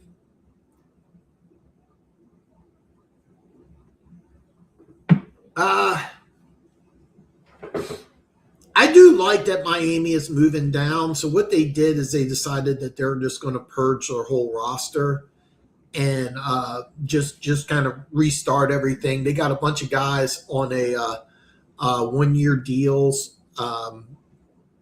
Basically, they brought in Malik Willis. That's on a 3-year deal. But if you don't like him, you could draft a quarterback next year. It's not that big of an issue. They just went ahead and kind of got rid of a lot of players, decided to eat a lot of cap money. They got a ton of draft picks. So what it is that here's the trade. It's the 11th overall pick, and Dallas gives up a pair of fifth-round picks 177 and 180. So 2 fifth-round picks to move up one spot. I like the move for definitely like it for Miami because you're trading down one spot. You add 2 extra players. I think the pick's going to be – the pick's already in. I don't know who it is, but I think it's for Caleb Downs, safety out of Ohio State. If that's the case, I like the move for Dallas. And don't be surprised if we see another move – for the Miami Dolphins, especially by the time the night is over with. So Dallas gets pick 11, Miami gets pick 12, and if I remember right, 177 and 180. Nice job by Miami, who's just trying to rebuild their roster. By the way, this is exactly what Dallas did. To build their dynasty up in the 90s. That's kind of what Miami's doing. A lot of draft picks, just a lot of purging of the roster. Exactly. And so by just littering your roster with draft picks, that's the only thing you could do. I firmly expect this to be a Caleb Downs safety out of Ohio State, but with the Chiefs, I was really floored by Mansour Delane, so we'll have to wait and see. But Caleb Downs, a lot of people think that this – I've heard a lot of people say Caleb Downs is the best player in the draft, so Dallas just moving up one spot for a pair of fifths. Not a bad move. Not a bad move. Dallas traded their best player for a fleet of picks to build their team up in the 90s. Yeah, I know, but you understand what I'm kind of going with is that what you're doing is you're purging your roster. One of the things that Dallas did that was kind of overlooked is that they traded their best player for a bunch of picks because they just wanted to redo their roster completely.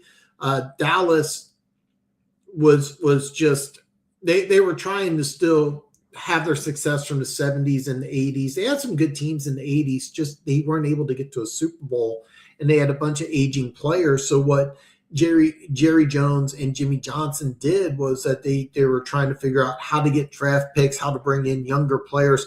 There was a complete purge of that whole roster in a year or two. Like when they got there, they just got rid of everybody. And that's what Miami's doing is that they're just getting rid of all their players and they're just drafting a lot of players. They're just trying to bring in their roster basically is consisted of almost all of players on 1-year deals. So what they're doing is that they're completely purging their roster this year and next year. So they're going to try to draft. It would not surprise me they bring in like 12 to 15 players into the roster that are going to be, rookies or rookie free agents, maybe even some undrafted rookie free agents, and just completely purge their roster. We'll have to wait and see how successful it is. It would not surprise me. Right now, if you had to say, give me the team that's going to be the worst team in football, I'm going to say it's Miami Dolphins. I would not be surprised if we're seeing Dolphins and Jets be picks 1 and 2 in this draft. But Dallas, we'll see. I wonder, yeah, exactly. Those 2 fifth-round picks could be starters. They actually could be starters. That is not an exaggeration. One of those guys could be a starter. They could also trade these picks for players in next year's draft. I'm expecting Miami to get a little creative in this draft by trying to stockpile picks for the 2027 draft. But I'm expecting this move here to be for Caleb Downs, safety out of Ohio State, who a lot of people think is the best player in the draft here. We'll have to wait and see what Dallas does. But Roger Goodell is at the podium right now, and it is Caleb Downs. He is a Dallas Cowboy. Nice move by Dallas, who gets you a lot of people think is the best player in the draft. So I really, really like this move.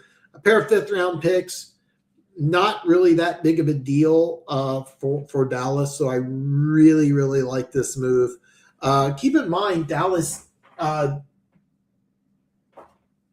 needs help all over their defense. So the Cowboys puck is a very good move by Dallas. Really like this move. Really like this move by Dallas, and also like the move by Miami. Now, keep in mind, if Miami signed Caleb Downs, that's not the end of the world. Now, the rumor is Miami wants to build their team inside out. Could Ruben Bain be the pick here? I would not be at all mad if Ruben Bain's a pick here. That's a good move. So I'm kind of looking at Miami. What are the Dolphins going to do? Ohio State continues dominant. Yeah, Ohio State is the new Alabama as far as like the NFL prospects. I was listening to Matt. It was either Matt Patricia. I think it was Matt Patricia. He was like, if you're not a first, second, or third round pick in the NFL, maybe Ohio State's not the team for you, and he's right. Ohio State is the new Alabama. I still think top to bottom the SEC has the best football, but give me the number one football program in the country right now. It's Ohio State. Is that fair? I think it's accurate. So the Fins are on the clock, and don't be surprised if Miami is trying to maneuver for more draft picks. But if I'm Miami right here, Ruben Bain makes a lot of sense. They lost Bradley Chubb in free agency. He's now in Buffalo. So if you want, and by the way, Ruben Bain, if you're okay with the off-field incident, if you're okay with that off-field incident, then this is a great move. But you got to be okay with that. If you are okay with it and everything checked out, then yeah. OSU has bad season because of bad coaching. Ohio State has good recruits year in and year out. Yeah, I mean, the best players in the country now. I mean, Ohio State is easily wide receiver U. I keep seeing picks that are like, is Ohio State? Well, yeah, definitely wide receiver U. I mean, their number 2 receiver went number 4 in the draft. So that's all you got to know.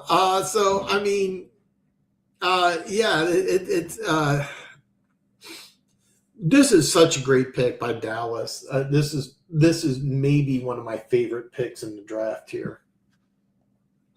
Don't go saying that in Big Ten country. Lots of big. Yeah, I know, but Big Ten think the Big Ten's the best country ever. Ohio State, not OSU. So, I still think top to bottom the best football's in the SEC. I think top to bottom. I think Ohio State is the number 1 football program in the country. Now, they're not going to win national championship every year, but as far as what happened in Indiana, is this a new standard where there are an elite team, or is this kind of a one-off? I'm kind of leaning towards it being a one-off, to be perfectly honest with you. Don't be surprised if they're a 9-10 win team next year, but I'm kind of thinking to myself that that's kind of a one-off. But top to bottom, the best football still in the SEC. I firmly will believe that. I think Ruben Bain's the pick here, to be honest with you, Terry. I know that Miami wants to build their team inside out. I know that they're very high on Spencer Fano. I don't really hate that pick if you think he can play left tackle. The arm length is a concern. It's a legitimate concern, but I think we're going to see Ruben Bain here. Weapon or O-line for Willis, I think it's Ruben Bain, but we're going to find out. Roger Goodell's reading the pick as I am talking. So with the 12th pick in the draft, wow. Okay, Terry is clairvoyant because the pick is Caden Proctor, tackle out. I did not see this at all. I heard that they like Spencer Fano. Caden Proctor for Miami. Wow, I did not see this at all. I honestly don't even know what to think about this, to be perfectly honest with you, because I really didn't see it coming. I really didn't see it. You trade down, you go ahead and get the most talented offensive lineman in the draft, but there are some question marks. This is far from the finished product. Terry, you are correct. I thought it was Ruben Bain. I'm a Mac. Actually, I'm gonna level with you. I absolutely love the Mac. I love the Mac. That is no lie. I love the Mac. I really, really, really do. I'm a big Mac fan. But yeah, they do not have the best. But I really like the Mac. Caden Proctor goes 12 to Miami. So you trade down, you get a couple extra draft picks, and then you go ahead and you get the guy with the most upside in the draft. Very interesting pick here. Yeah, Mike, I'm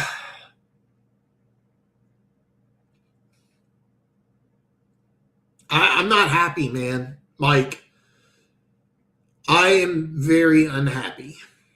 Thanks for joining, man. It is so good to see you. I was telling Chad I will be back in Kansas City. I'll shoot you a text. I don't want to advertise when I'm leaving, but I'll be back in Kansas City, and I'll shoot you a text. But yeah, I am not happy with that. I love what the Browns did, acquiring extra draft picks.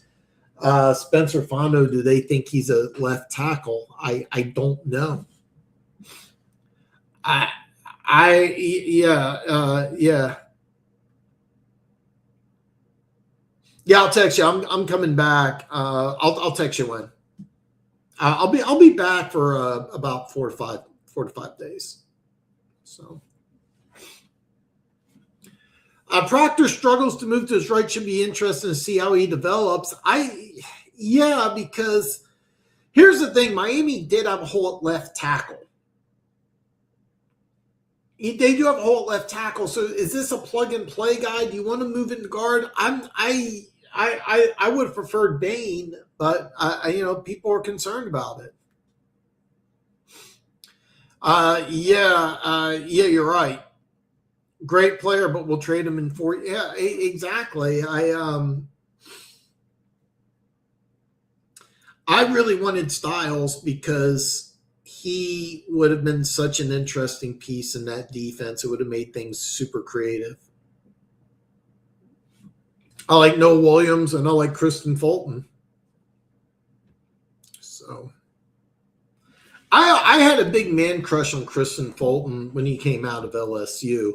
And I'll be honest with you, if you read the scouting report on Kristen Fulton and Mansour Delane, they're very similar. So, and Kristen Fulton had injuries now. I'm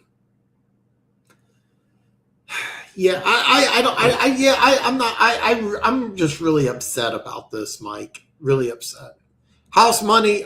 Ruben Bain here, I think, would be an excellent pick. I've been mocking Mekhi Lemon. You could go offensive tackle here. You can do a lot of different things here. Ruben Bain to the Rams could be a lot of fun. It's a huge risky pick. I'm really not that high on it, to tell you the truth. I honestly, if you wanted a left tackle, I'd have gone Freeland. I'm very surprised. If somebody told me that Spencer Fondo was going to be first tackle off the board, I would have laughed. I don't like the 3rd or the 5th, to be honest with you, Mike. We've got some good players late in the draft. I don't get it either. I'm really unhappy because you get pick 74. It's a high 3rd round pick, and you could. This is a deep receiver class. We could get a guy who could be a starting receiver for us. We could get a starting tight end. When I say starting tight end, I'm talking about so Kenyon Sadiq and Eli Stowers.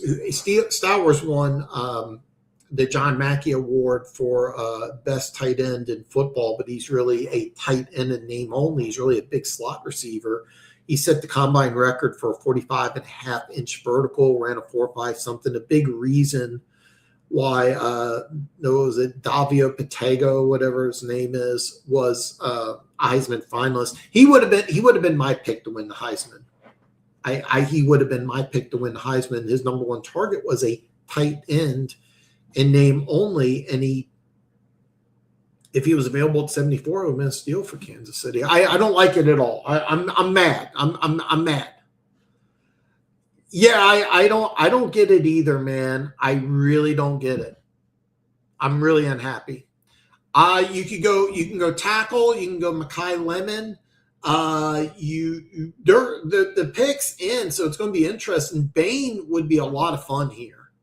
And I say that because the Rams had a really good defense, but they shorted up. The one thing that they needed was corners. That was the only weakness on the defense. So they got that in making the trade for McDuffie, and then they signed Jalen Watson on the outside. So the hole is at left tackle. You could go tackle here, but you can also go Makai Lemon. So who knows? I couldn't agree more. There are some good options in the second and third round. There's some really good options in the second and third round. That's why I thought giving up a third and a fifth was a little silly. We could have got a really nice receiver in the third round. Maybe we'll get one at 40, maybe at 29. There's a lot of different receivers. I'm only going live today, but there's going to be a lot of really, really good receivers available. I'm with you, Mike. I don't like this at all. They could trade down at 29. There's a lot of questions of what's going to happen. The cornerback used guys. I'm sorry, I can't read without my glasses. The cornerback used guys picked in the top corner. Yeah, he was listed. Some people thought it was Jermon McCoy. And the thing is that this wasn't like Derek Stingley Jr. a couple of years ago. Like this wasn't that type of a prospect. Like he was good. This is a guy I thought that was I was really excited about Sonny Styles. I'm not excited. So the Rams, their picks in at 13. I'm really curious what the Rams are going to do here. And then Baltimore and Tampa Bay are up next. And God, there's some really interesting decisions here. There are some really, really interesting decisions here of what's going to happen. Roger Goodell's on the podium right now. I may be behind you guys a little bit. So keep in mind, you guys may have already.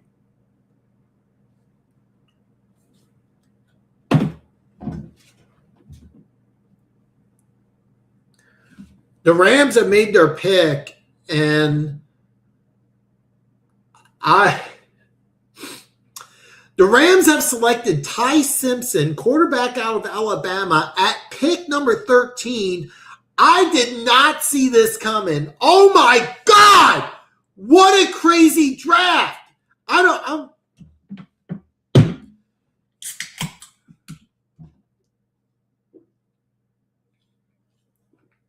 What a crazy draft. Trust me, I don't need the energy drink. I'm going to drink it. Ty Simpson goes to the Rams at 13. I don't believe it. Maybe Freeland to the Rams? No, it is Ty Simpson. I don't know what to believe here. I really have no idea what to believe. Wow. This means that if you're the Baltimore Ravens, you can get Ruben Bain, you can get Vega Alona, you can get Makai Lemon, you can get Kenyon Sadiq. There's so many things that you can do here. Wow. I did not see this coming. Keaton, do you remember when me and you were in shock about Michael Penix going to Atlanta at 8? Do you remember that? I am more shocked at Simpson going 13 to the Rams. I don't believe this. I do not believe this. Yeah, I mean, there's a lot of good receivers in this draft. Chris Brissell, nice receiver. I really like Jeremy Bernard. Chris Bell would probably be the best receiver in this draft. He didn't tear his ACL. There's rumors that Tyler Show, his former quarterback at Louisville, has been pushing the Saints to take him. in the second round. Somebody told me he's already running, which is interesting. So if he develops into a top, but I didn't want to give up. I really didn't want to give up a third and a fifth in this draft because I really wanted the Chiefs to use some of those picks on receivers. So, I am floored by this. Yeah, he will learn from Stafford, but he's not. I mean, they're white guy quarterbacks that aren't scramblers, but they're not the same type of players. I mean, I watched. I'm showing my age here. I remember Stafford as a freshman at Georgia, and I watched him for 5 minutes, and I was like, this guy's going to be a first round pick. And I watched Ty Simpson, and I'm like, this is a backup quarterback. Like I don't see it. I just don't see it. I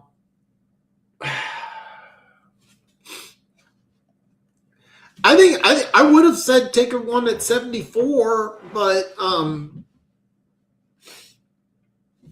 giving up 3 draft picks to get the top corner in the draft, I really didn't like it because I like Noel Williams quite a bit. I like Kristen Fulton quite a bit. I mean, you got to be convinced that this guy's a plug and play stud, and the Chiefs usually just don't do that. Anyway, I'm still not happy. I do too. Here's going to be an interesting pick with Baltimore. Baltimore at 14.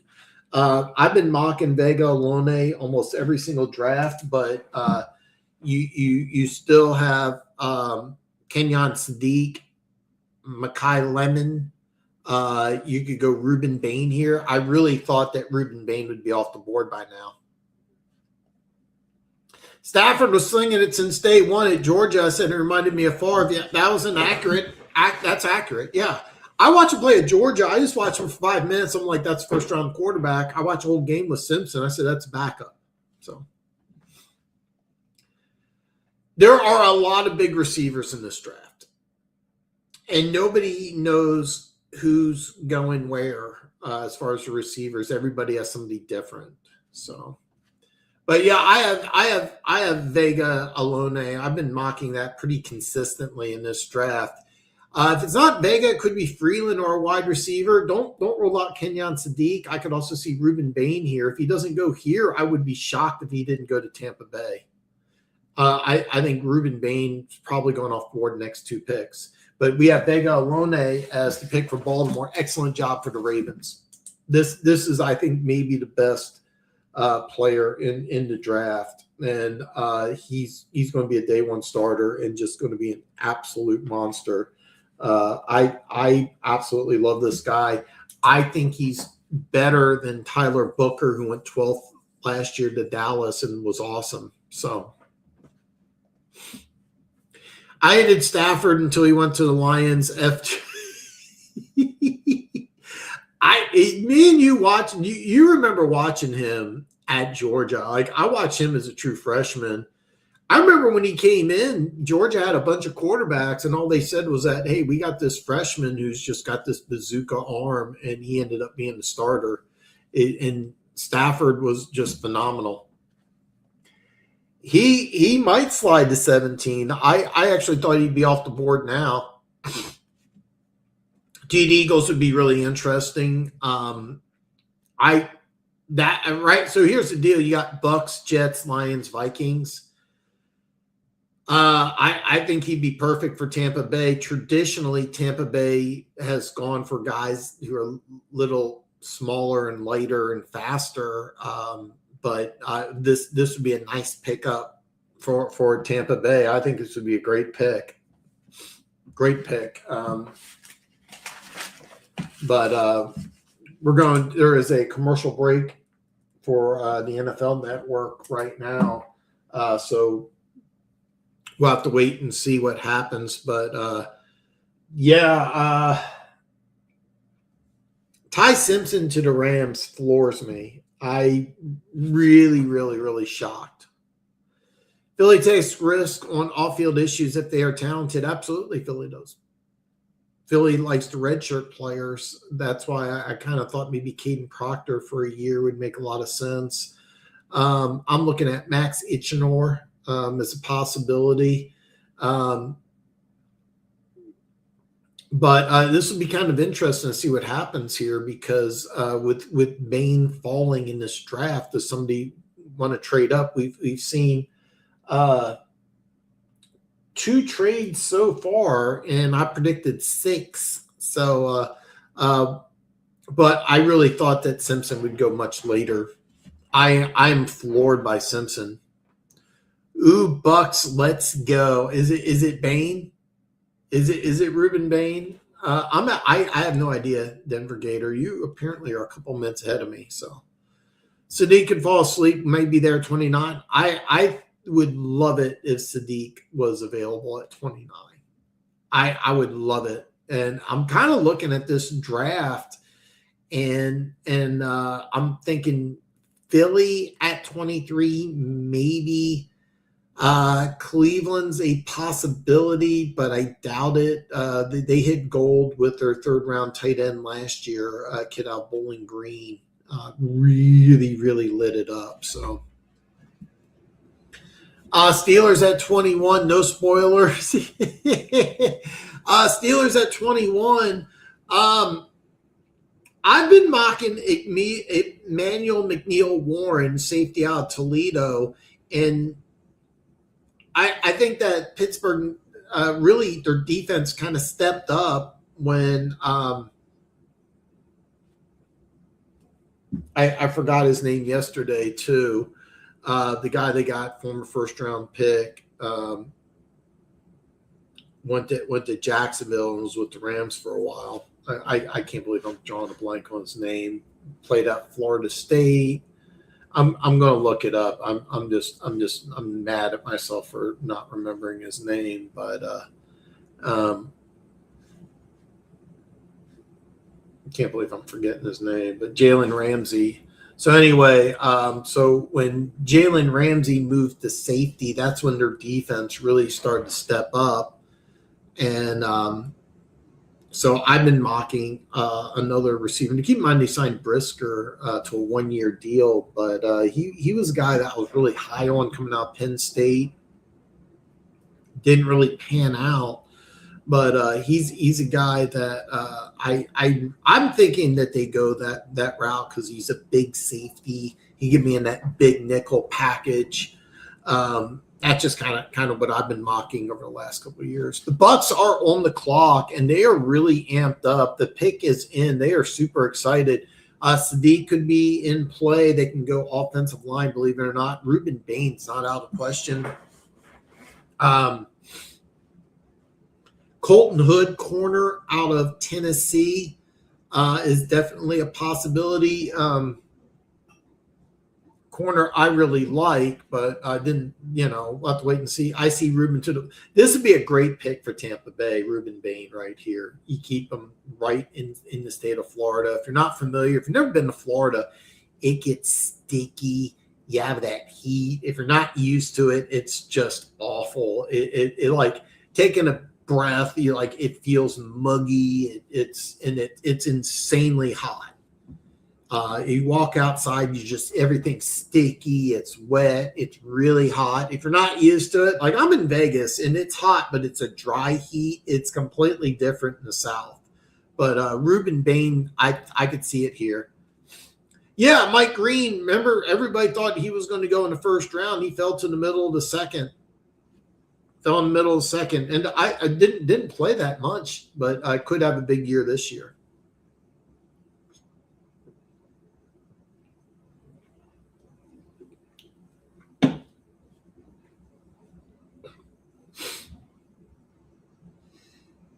And different teams are all over the board on what Bain's issue is. And Bain is the pick here at 15 for Tampa Bay. Really love this pick.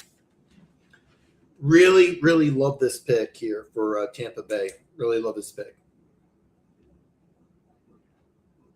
Ruben Bain falls. Ruben Bain was chosen 2 picks after Ty Simpson. I never would have thought of that. Really good job by Tampa Bay getting a guy. Here's the deal: Tampa Bay really needed some help with the edge rush.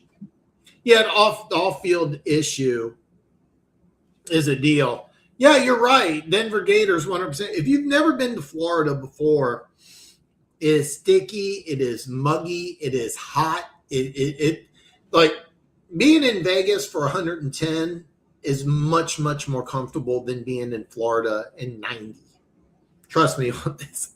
People don't understand, like, oh, it's 115 in Vegas. It doesn't feel that bad. It really doesn't. I think so too. Absolute. The draft is drunk. Sign the Jets. The Jets at 16. I'm not really sure what they're going to do now. This is going to be an interesting year for the Bucks because, yeah, Baker Mayfield's under contract. Drawing a blank on their head coach, but he's definitely under fire after starting 6-2, finishing 8-9, not making the playoffs in the weakest division in football. You got tons of offensive weapons. But this is a really, really good pick for Tampa Bay. Really like this move. Todd Bowles, thank you. Yeah, I just drove by. Yeah, Vegas, it's like people are saying, oh, my God, it's 110. What would you do? Seriously, 110. 110 in Vegas is better than 90 in Kansas City. 90 in Kansas City is much better than 90 in Florida. Trust me. And so being Ace played at the University of Miami, it's really, really going to help. Dry heat is way easier than humidity. Elevation is tough also. So New Mexico dry and yeah, it's not too high here. It's funny because I'll go hiking. I'm going to go hiking in the next couple of days, and right here it's about 2,000 feet. It's like 26 or 2,700 feet where I'm going to go hiking. Some of the mountaintops will hit 3,000, so you got swallows so your ears don't pop. It's not as bad as Colorado, but it's elevation just does wear you out a little bit. It has nothing to do with the fact I'm 15 pounds overweight. Yeah, Florida's on the coast. The Florida heat is just different. It really zaps you, and it used to be the Miami Dolphins under Don Shula, because they would practice outside. They would practice in the heat. There was something like in September, they're undefeated for like almost 20 some years because they used to handle it. Teams practice now indoors more often.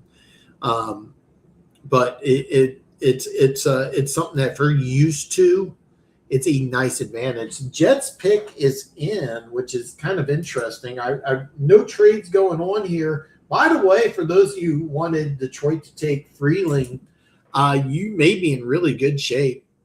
I am close to the mountains, hot days, cool nights. Yeah. At night here in Vegas, it'll drop like 40, 50 degrees. The one thing I will say is that I really struggled to get used to this. It's very cool in Vegas right now, but in a few weeks it'll be like 100 degrees at night, and that's really hard to get used to. But yeah, it gets hot at night here in Vegas, which is something really hard to get used to. I've been mocking tackle, and I like Monroe Freeland. I'll be interested to see what the Jets do. I'm really not sure. They can go in a variety of different directions here at 16. You could go receiver, defensive back. I did not see this, and it's Kenyon Sadiq, tight end out of Oregon. I thought he would go in the first round. Kind of surprised he went to the Jets, but this is interesting. He could be the leading receiver on the Jets. Really, really surprised. Really kind of like this pick here. Really surprising. Lacks height, but has everything else. I was mocking him 9 to Kansas City, and I thought that might be a little high. But this is a guy who has unlimited potential. You got to use him right. But I don't have a lot of confidence in the Jets coaching staff. But if you use him right, this could be an absolute stud. So I went Freeland, but Craig Rogues could go, or Holmes could go rogue. Did the Jets just take a tight end in their last draft? Yes, they did. They had Mason Taylor in the second round, so they're going to use a lot of two tight end sets. And Mason Taylor, I thought they didn't really use right. So, but I kind of like this pick because he's a different type of player. In Kansas City, he would just be a slot receiver, and if the Jets use him right, then he should just be a slot receiver. But yeah, they drafted a tight end in the second round. He went high in the second round. He was a really good player. But I think the Jets, by the way, the Jets, the Lions they got their pick in fast. And I think we're going to see Monroe Freeling is the pick here. I think we're going to see Monroe Freeland as the pick here. And I think that would be a great move. I have no idea what the Lions are going to do. I was expecting more trades, but we'll see.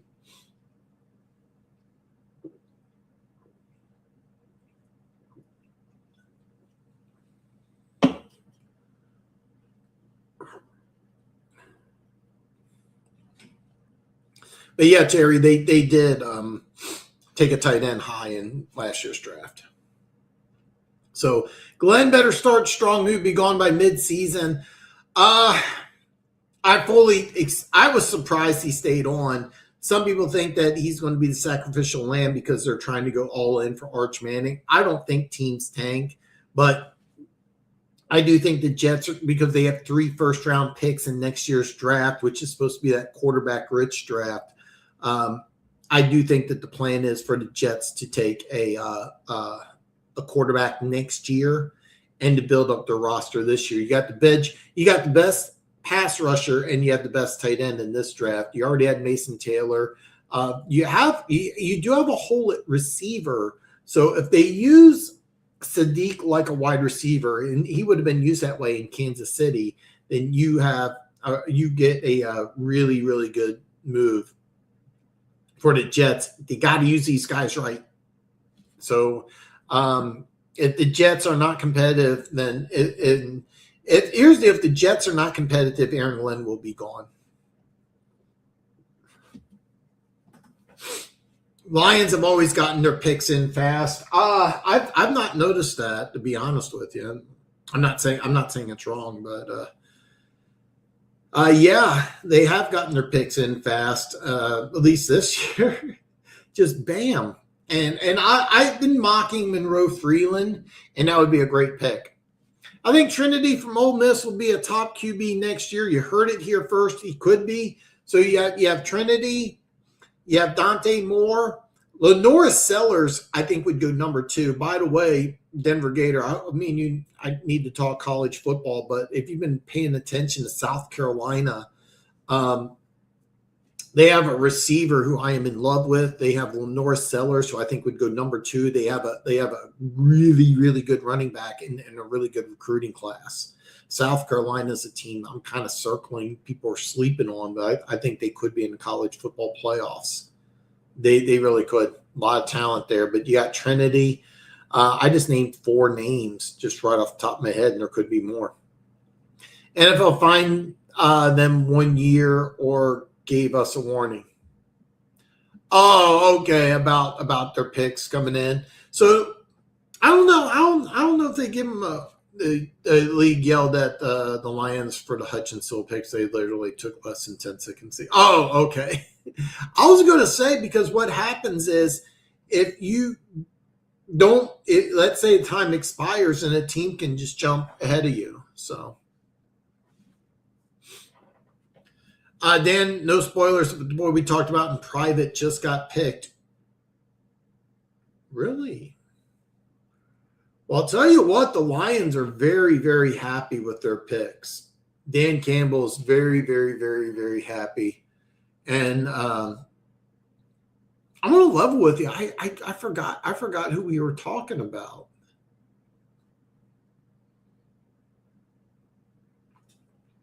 because I was thinking Freeling would be the pick here, but we're wait and see. Yeah, you just give up your pick. That happened one year with Minnesota, and actually Kansas City jumped up ahead, and it was Kansas City and one other. I won't say Dallas, but it caused a lot of commotion. So, but I had no idea that was an issue where you get in trouble if you picked your team too early. So I forget who we were talking about, Denver Gator. I forgot who we were talking about. But I've been mocking Monroe Freeling here to the Lions, but I have no idea what the Lions are. The Lions are a team that nobody really knows what they are going to do. They just do things differently. I have to admit, some of these picks I've just been absolutely floored with. Ty Simpson to the Rams, I didn't get. Kansas City trading up for the lane. Spencer Fano, the first offensive lineman off the board.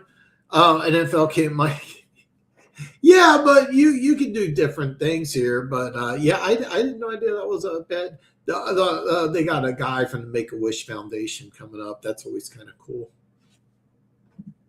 I always thought this would be really cool to read off here.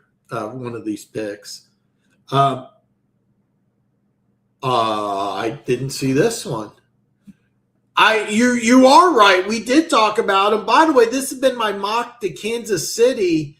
I've been mocking him to Kansas City. I did not see this at all because he played right tackle all 4 years at Clemson. Blake Miller tackle out of Clemson. So there's talking that you're going to move Penei Sewell to the left side. Is that what you're going to do? Or is he going to play on the left side? I am shocked. Trinity Sellers Manning and the oh yeah, I forgot about the LSU transfer. I forgot about that kid. Yeah, there's going to be potentially 7 first-rounders next year. But Blake Miller, I'm going to level with you. I was expecting a tackle. I did not expect Blake Miller, so I'm a little surprised. I do like it. I like it a lot. It's just I'm a little surprised. But you know what? The Lions have. I've never been able to guess with the Lions. So I got the pick. I just got the wrong player, and my guess is I do too. I like Freeland more, but there's been talk about moving Sewell over to say Bourne plays best ball at right tackle. I guess so. I mean, you could potentially put Miller on the left side. Lions fans, let me know, is Penei Sewell going to be a starting left tackle or right tackle? And the Vikings they got their pick in fast. I've been mocking Dylan Thiemann, the safety out of Oregon here. Who knows what the hell is going to happen in this draft? Who knows what's going to happen? But I'm dying to know what the Lions think that's going to happen. I did not see Blake Miller going 17. Oh my God, Denver Gator. Oh my God, Denver Gator, where are you? Caleb Banks, defensive tackle out of Florida, goes to the Minnesota Vikings at 18. I did not see this coming. Definitely the most gifted defensive tackle in the draft. The oft injured defensive tackle. I don't know. I'm shocked. I am shocked. Wow. I am absolutely shocked. I don't know what to say. I really, really, really, really, really don't know what to say. I think he'll play right away. I just don't know if it's left or right tackle. Yeah. Yeah, there's not a defensive tackle with more upside. Not even close. And he goes to the right team in Minnesota, but there's a lot of injury questions. He only played in 3 games last year. Denver Gator, I did not expect him to be a first-round pick just because of injury issues. If healthy, he's easily the best defensive tackle in this draft, and he goes to the right team. Carolina, God, these picks are coming in fast. Teams are not waiting around.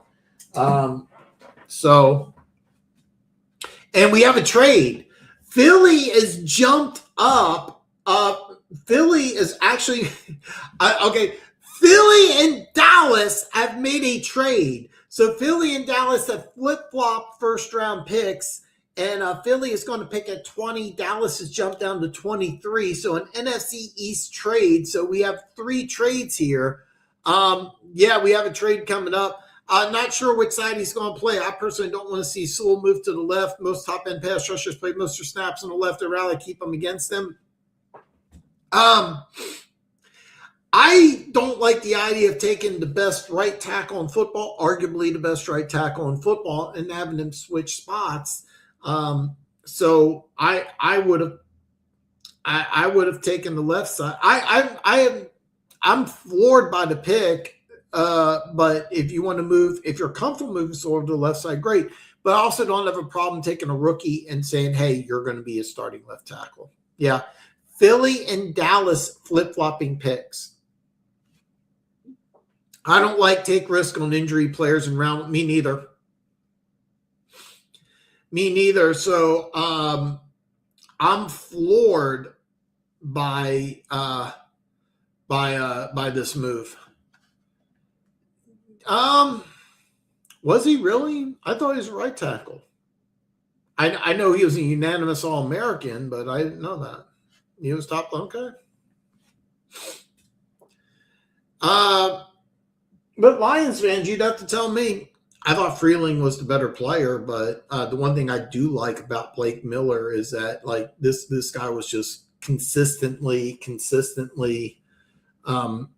available. I mean, a 4-year starter, didn't miss a snap, just did not miss a snap. So if you tell me, I liked Freeland more, but I don't hate this pick. Freeland's a guy who kind of was falling in this draft. Dallas isn't going to take him. I don't think the Chargers are going to take him. Philly could take him, so we could see Freeland going to Philly. This is an interesting move. Carolina, I don't think is going to take him. So, I mean, I think that we could see Freeling going to Philly at 20. I think that would be a phenomenal move by Philly. I'm curious here what the Panthers are going to do because I thought Sadiq is interesting. You could go there. You can go a corner, even though they went ahead and signed Jaleb Phillips to a buttload of money. I thought about TJ Parker here, a guy that I think this would be a nice range for TJ Parker, give them more of a pass rush opportunity. So that would be interesting to see here. You could go a safety. Dylan Thielman, I've been mocking to Minnesota at 18. This would be a great pick for Carolina at 19. Miller, safe pick. Yeah, I agree. Easier for tackles to switch earlier than later. It's okay. Yeah, you guys are reminding me. I thought he played right. So, but yeah, I also don't have a problem with Miller just going from right to left. That would be no problem at all. So I played left tackle first couple of games in Detroit because I remember that. Yeah, Monroe. I'll be honest, Monroe Freeland did. I was close. I actually thought this is the reason why Phillies traded up to skip Pittsburgh. So, wow, I have to admit I am really, really shocked by this move. I mean, this is really surprising. I'm not really sure I understand this, but all right.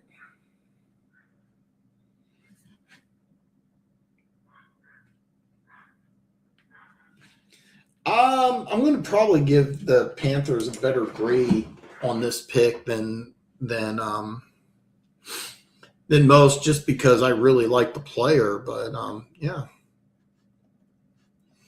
Philly traded up from 23 to 20, so Philly's on the clock right now, and I thought Philly would take Freeling.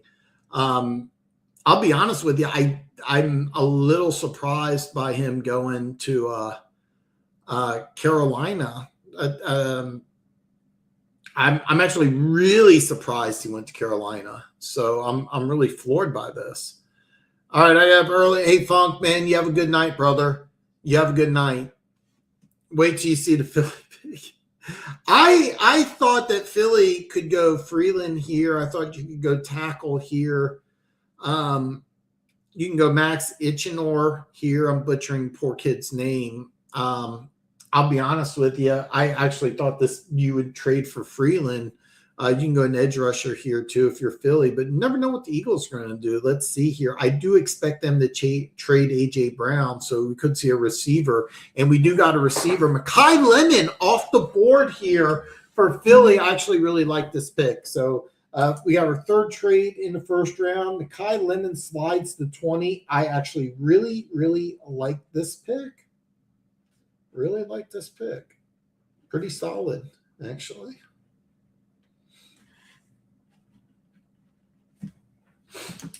Really like this pick. I don't know what trade compensation Panthers took Freeland on. Yeah, the thing is though, I didn't really know that they had a hole at tackle because they had Ike Ekwonu. I absolutely loved Ike Ekwonu when he was a 6 overall pick. I actually thought he was maybe the best player in the draft when the Panthers took him. Had some injury issues, but really started to play really well.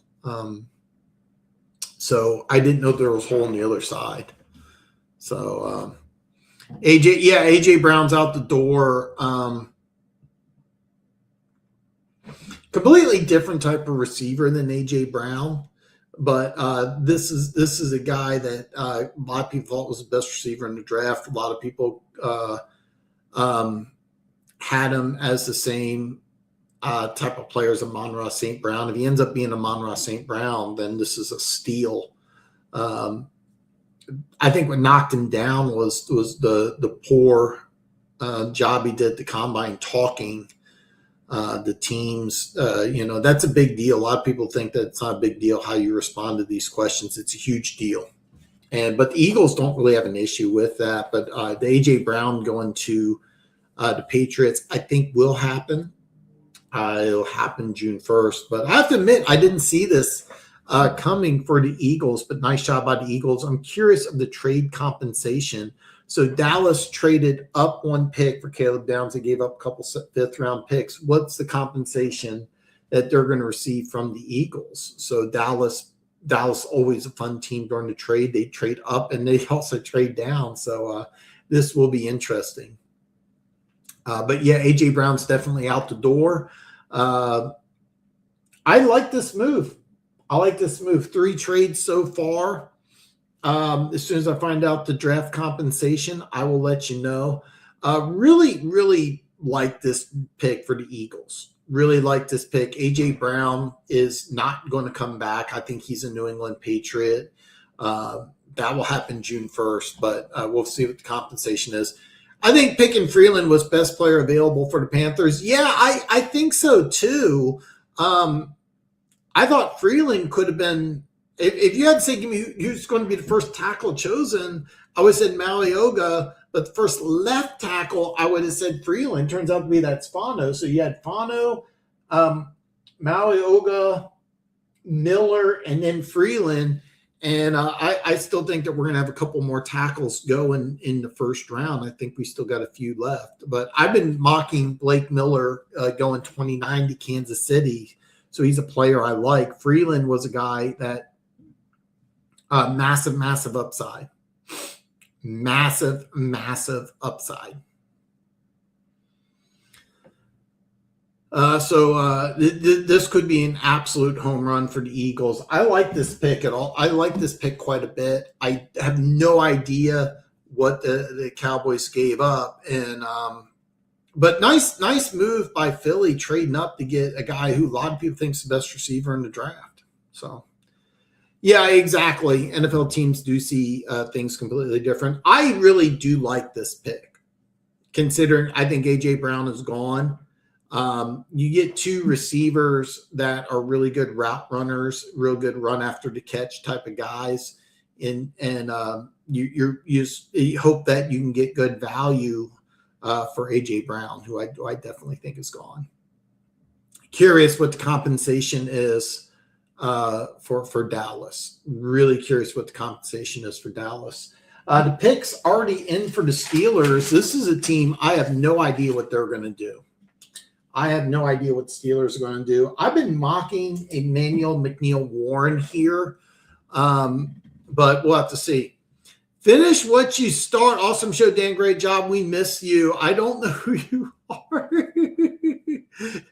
I'm assuming you're somebody from Kansas City. So, man, thank you. Thank you so much for love and support, man. Thank you so much for love and support, man. That's awesome. The pick is already in for the Pittsburgh Steelers here, and I'm kind of curious what the Steelers are going to do here. You can go offensive lineman here. That's definitely a possibility. You could go safety. I've been mocking Emmanuel McNeil-Warren pretty consistently. So we'll have to wait and see here. Oh, it's Tristan. What's up, brother, man? You're not from Kansas City, man. It's good to see you, brother. Hey, man, I'll be back. I will be back sometime next week. So Vega's already gone. Vega went 14 to Baltimore, but you could go offensive lineman still. You could go Emmanuel Pregnon, who I've been mocking pretty consistently. But you do have a hole at guard. Pregnon, I think this is a good time for Pregnon to go here. They drafted a defensive tackle last year, so I don't think you're going to go a defensive tackle here, but edge rusher is a possibility. Corner's a possibility. I've been mocking safety, so we'll see. We'll see that. Yeah, Vega went to Baltimore.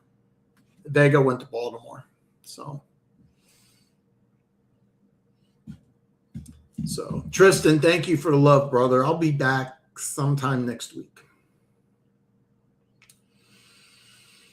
So the draft is held in Pittsburgh this year. The Pittsburgh Steelers are sticking and picking at 21. It's very interesting to see what the Steelers do here. I think you can go a variety of different directions. A lot of people thought that they would go receiver. I'm going to say no, not receiver. They also, one thing about Pittsburgh is they have 3 third-round picks, so I could see them trading up in the second round. Maybe go in the second round. could be the quarterback. Ryan, what's up, brother? Dallas gets 23, 114, and 137. I believe, Dan. Hope you're enjoying Vegas, man. I am enjoying Vegas. I'm sorry we never got to hang out, but I'm told that you moved somewhere really awesome. So yeah, Max. Oh, Max Ichenor, the Arizona State tackle. Ooh, that would be interesting. Steelers pick is someone you have to. It's Max Ichenor. If that's the case, I am butchering the kid's name, but this is a super athletic freak of nature. Keep in mind, Broderick Jones, your starting left tackle, had an issue with his neck. There was talk that he may not even be ready. But Max Ichenor, tackle out of Arizona State, is the pick. Dallas gets 23, 114, and 137. And that's a nice haul for Dallas, by the way. Pittsburgh is not doing a good job of the spectacle of the draft. I don't know why, but it seems kind of lame. Sorry, one.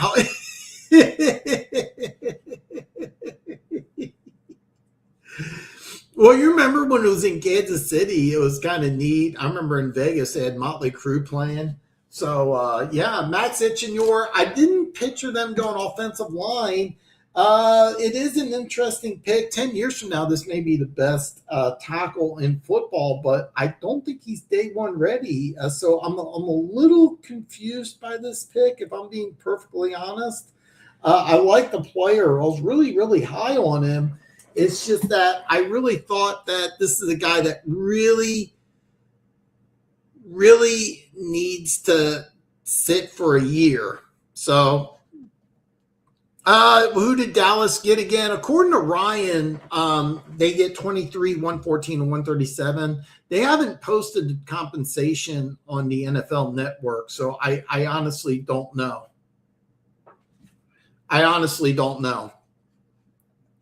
But yeah, I'm watching it. It just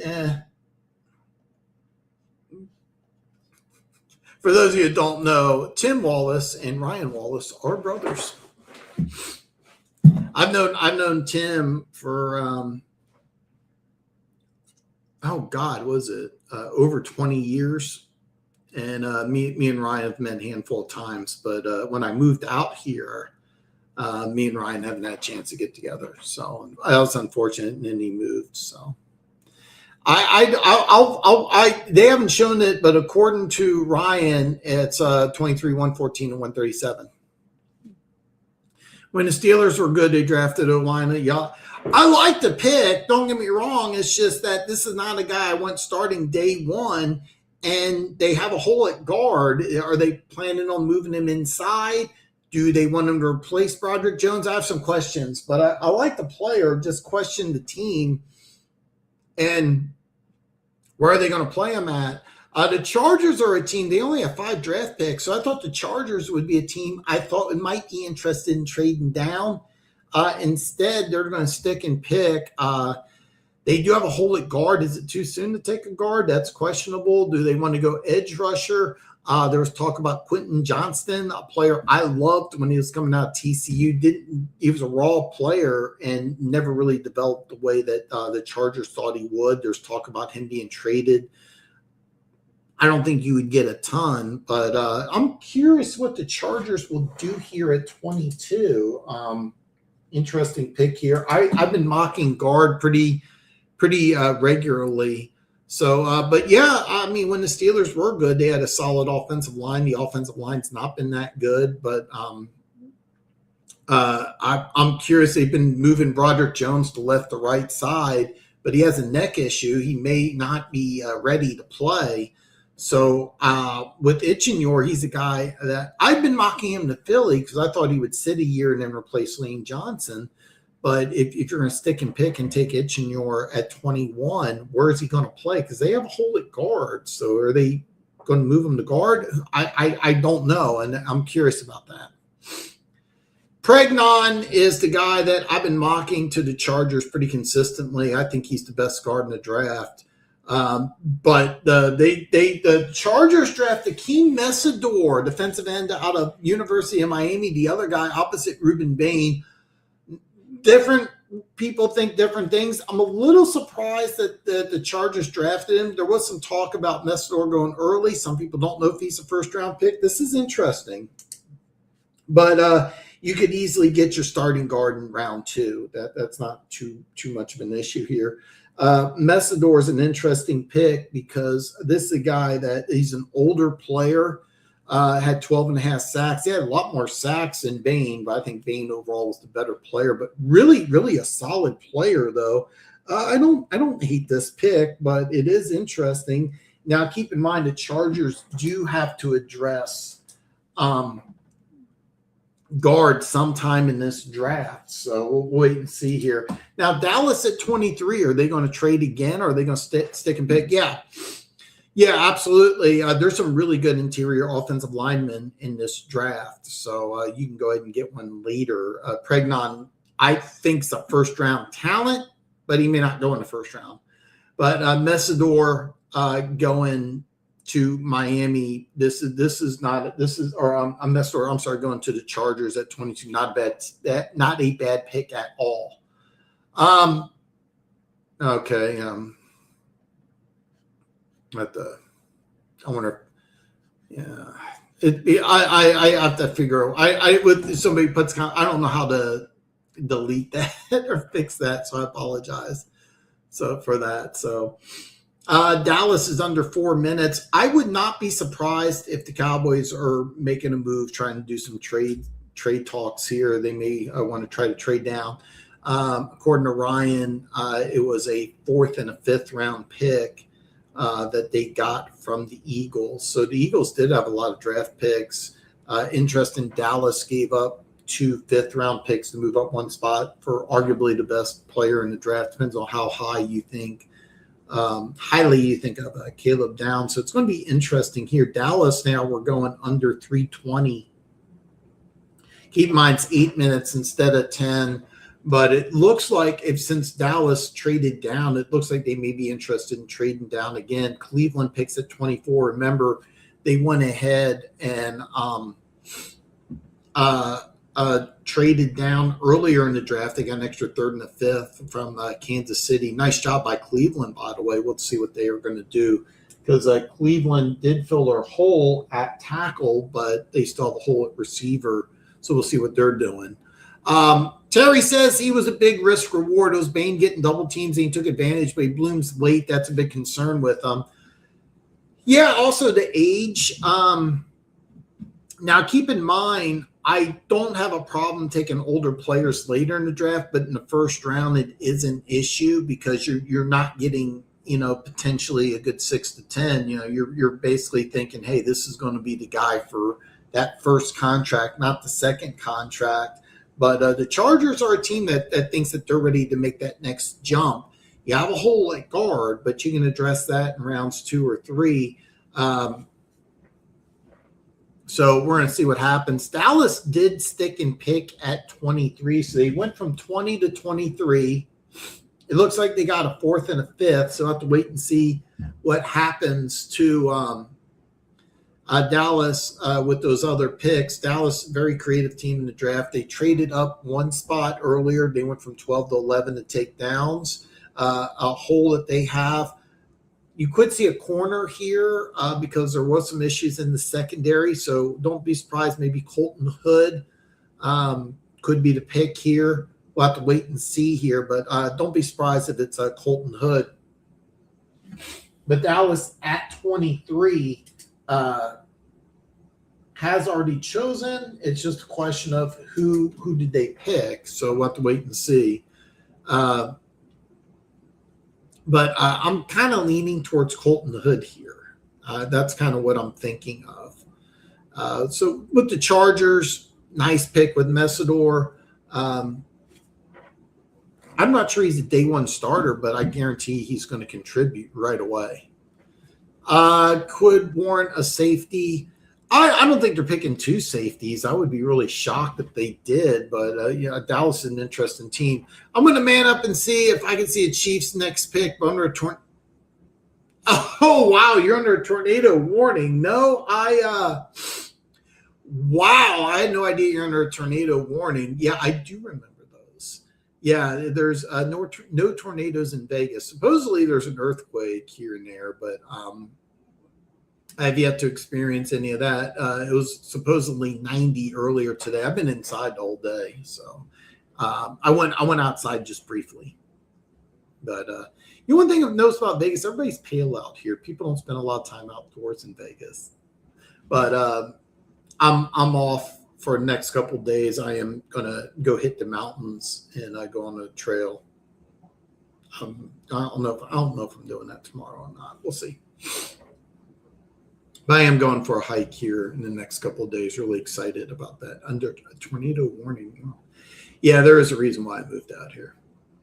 So Roger Goodell is up on the podium with the 23rd pick in the draft. The Dallas Cowboys select. Oh, this is a good one. Malachi Lawrence, a defensive end out of the University of Central Florida. Really good pick here. A player I really, really started to like quite a bit. I was on Roar to Lions UK, and one of them talked about a bet he made was over 4.5 players from the Big 12 going in the first round. Lawrence was the guy. Now, keep in mind, they still need one more player.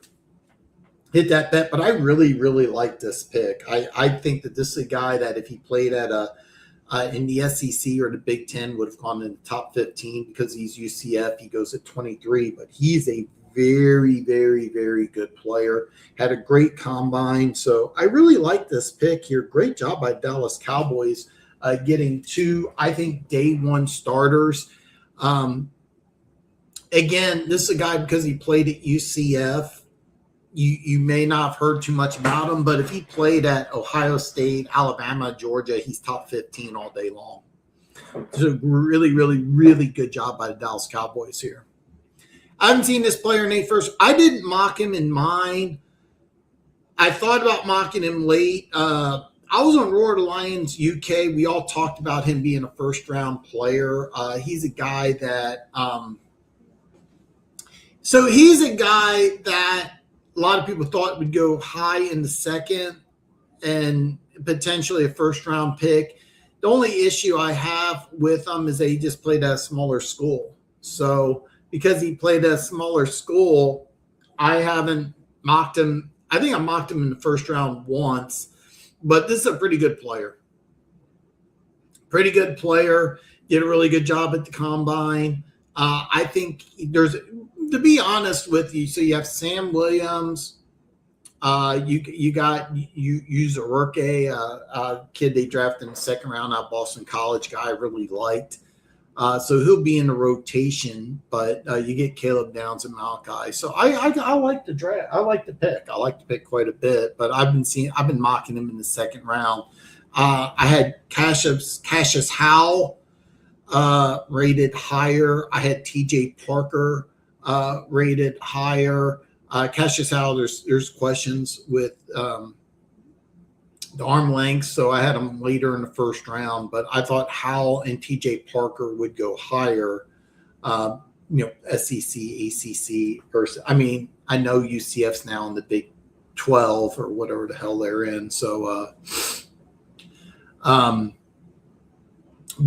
he's a good player. I also had Kedrick Falk, who I have not seen on the board. I thought Kedrick Falk's not as good of a pass rusher, but he's an interesting player. So, yeah, they did. They got two really good players.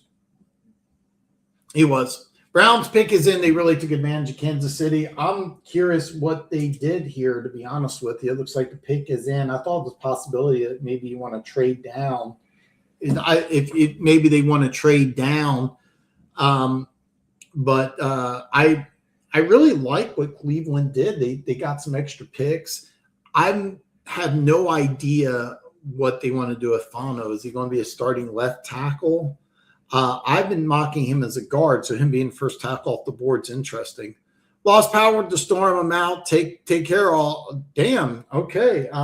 Yeah, it's hot and dry here, Mike. Hot and dry here, but I'll text you because I'll be back in the Midwest, and I'll text you when. So.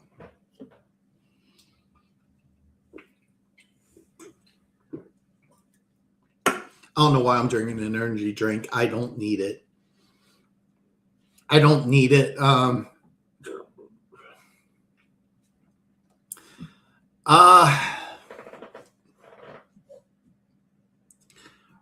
Browns pick is in. They really took advantage of Kansas City. I'm curious who they picked. I'm really curious who they picked.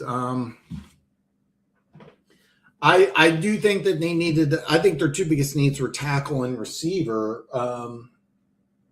I've been mocking 4 receivers in the draft, but I'll be honest with you, I'm not really sure what the Browns would do here. Not really sure what the Browns would do. So, kind of low key like what Cleveland did, but Fano. Just had to watch a Hims ad so you can make a few bucks. You're welcome. Yeah, what is Hims that I appreciate Denver Gator, but I have no idea. Text me what Hims is. I have a feeling I don't want to know. I have a feeling I don't want to know. But I am very, very, very curious what the Browns pick is, because if it's a player I really like, I am going to get mad. Because damn, we list Booth.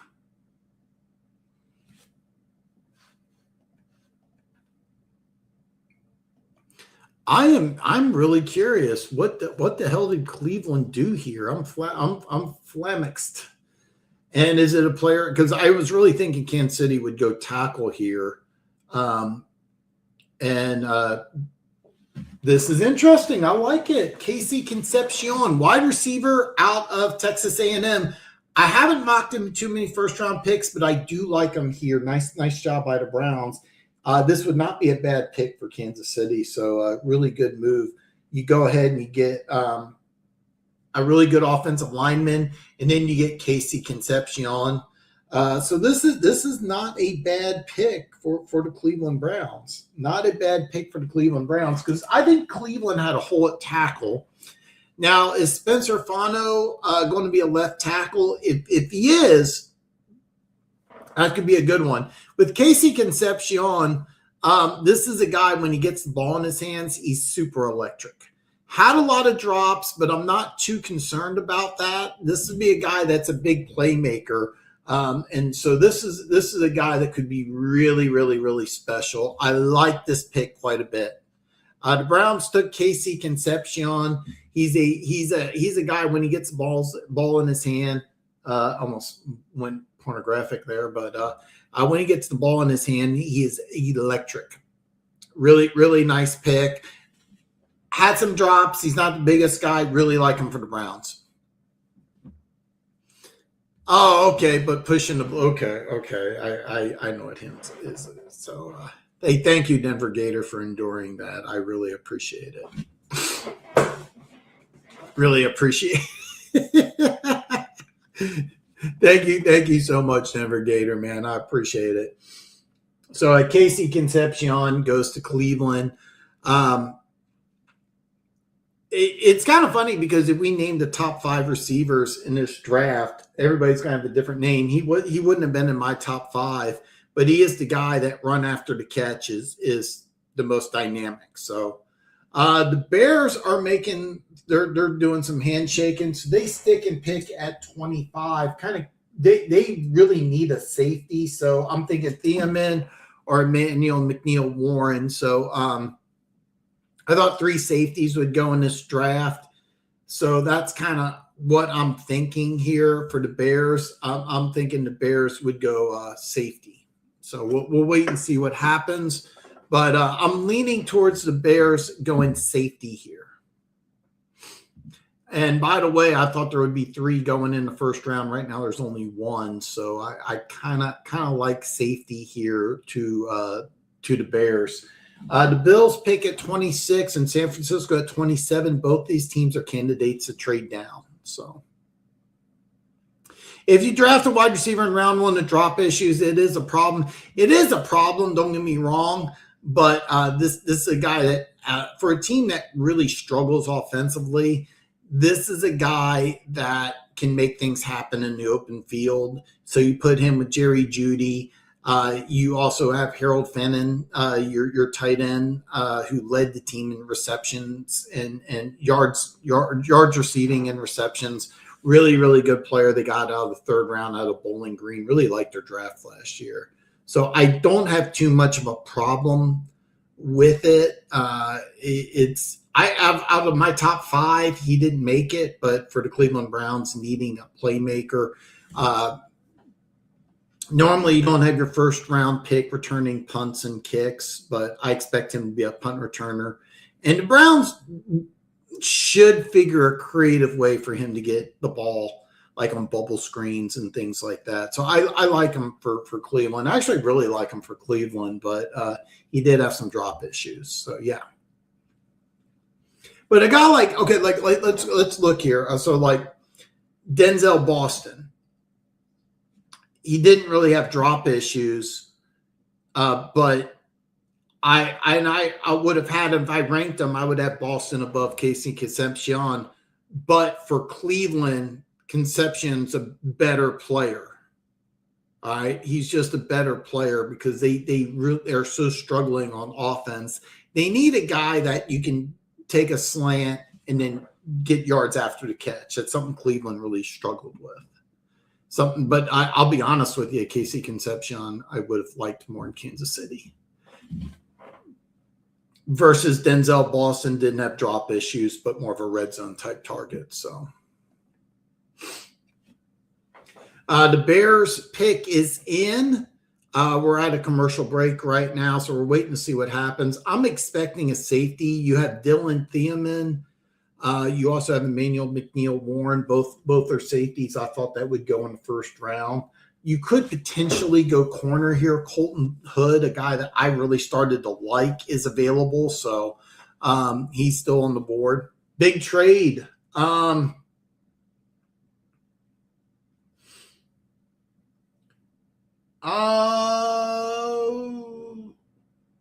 don't let me see here. It looks like, okay, so we do have a trade here. So we have a trade Houston and Buffalo.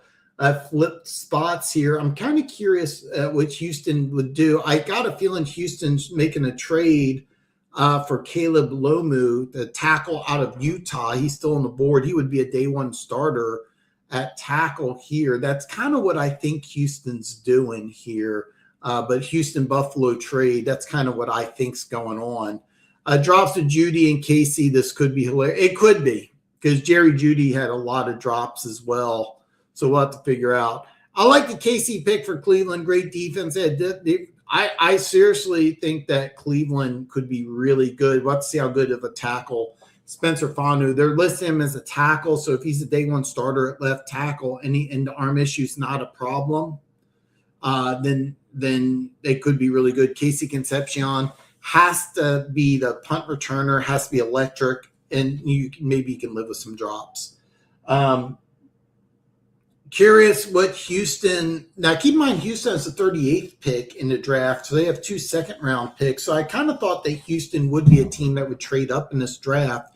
I thought they would trade up for a tackle, and that's kind of what I think here. So Roger Goodell's at the podium right now for the Bears pick. They're going to take Dylan Thiemann. Really good pick for the Bears. He'll be a day one starter in that secondary. Nice job by the Bears. I'm a big fan of Dylan Thiemann, who I was mocking pretty consistently to Minnesota, but really good job by the Bears here. You get day one starter here, and it looks like Houston's now at pick 26. So we have our 4th trade of the draft. I predicted 6, so we'll have to find out what happens here. Guys that drop issues make 1 or 2 good plays, but miss more than the big play now and then. Me personally, I won't pick guys that drop issues. I 100% understand the logic there. I keep in mind when you have drop issues in college, sometimes you can get over that. Sometimes it's just because you get so many targets because you're the best player on the field. I don't have too much of a problem with it with Casey Concepcion. It is something that you can work on. Keep in mind, Carnell Tate had some drop issues 2 years ago, worked on it during an off season, didn't have any drops last year. So there is a difference. By the way, this is sharp here. Dylan Thiemann, if you can't see this, he's got shades on, none of this tears crap. Just looks like a pimp. This is how you do it. You don't come with some goofy suit and crying and bullshit like that. You try to keep this without profanity, but this is how you show up. Really love this pick. Bills get 1, 3, 6 rounds. Texans get a 3rd added. That's so. They flip flop 3rds and they get a 6. Okay. I'm kind of curious what the 3rd is, because both of them went to the playoffs last year. So are they just moving a few spots in rounds 3? But Dylan Thiemann, by the way, I really, really, really like this pick for the Bears. Really like this pick quite a bit. Can you elaborate on that, Denver Gator? Because the 3rd round picks, I'm curious, are these in the same? Are the 3rd round picks in the same draft, or is one next year? But Dylan Thiemann, that's a really, really, really good pick. That's a really good pick. And I think Houston traded up. And we have another trade. We have Houston and Miami making trades here. So we have 2 more trades. I predicted 6, so it looks like we're at 5 right now. We're going to see if I nailed the trade number exactly correct in back-to-back years. I predicted 4 last year. We had to wait till the final trade in the draft. Final pick in the draft, actually, is Kansas City and Philly flip-flop 31 and 32 in last year's draft. So we'll wait and see here. But we have Houston and Miami flip-flopping picks. And yeah, it looks like Houston and Miami both flip-flop picks. Yeah, I caught that. I just don't know. 1-3-6, Texans get a third added. Bills get 1, 3, and 6. Can you elaborate on, because I'm seeing third and third. I don't get it. So are they just flip-flopping thirds, or is Texans get a third in 2027 or something? Yeah, I caught the Dolphins. So we have a Dolphins 49ers trade. I think this is for Caleb Lomu. I could be wrong, but I think that you make this move for Caleb Lomu because I think Houston has a hole at tackle. There was a rumor they wanted a defensive tackle. Emmanuel McNeil-Warren, it could be the pick as well. I'm a little curious why they wanted to leapfrog San Francisco. I think you would do that only for a tackle, but San Francisco's team, I thought they would be interested in trade down. So I think R26. Okay.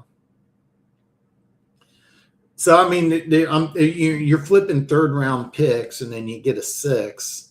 It's a good move for Buffalo. Remember, they lost the 2nd and the 5th for the trade for DJ Moore. Nice trade, by the way, by Buffalo. Houston at 26. This is a surprise. Kalon Rutledge, guard out of Georgia Tech. I'm really surprised about this.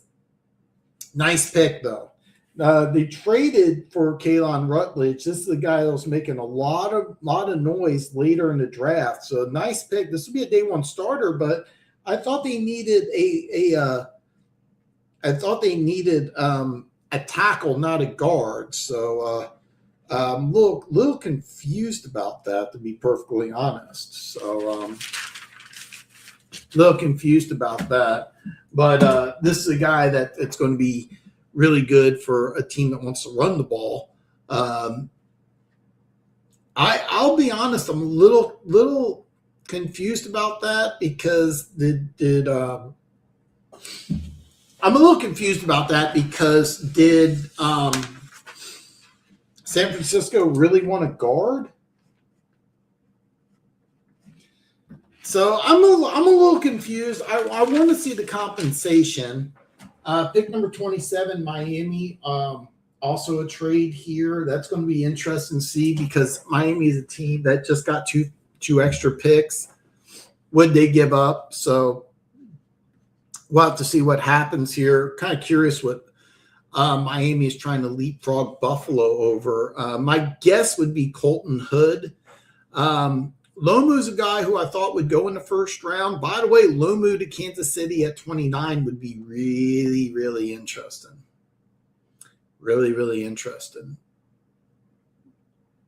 Kansas City could also go edge rusher as well. So we'll have to wait and see. We'll have to wait and see what will happen here.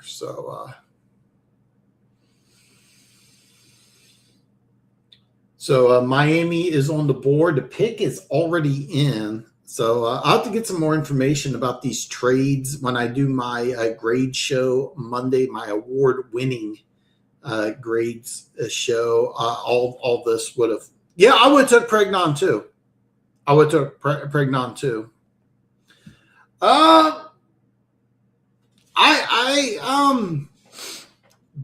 Both picks on defensive backs. Maybe. I do like Warren quite a bit. But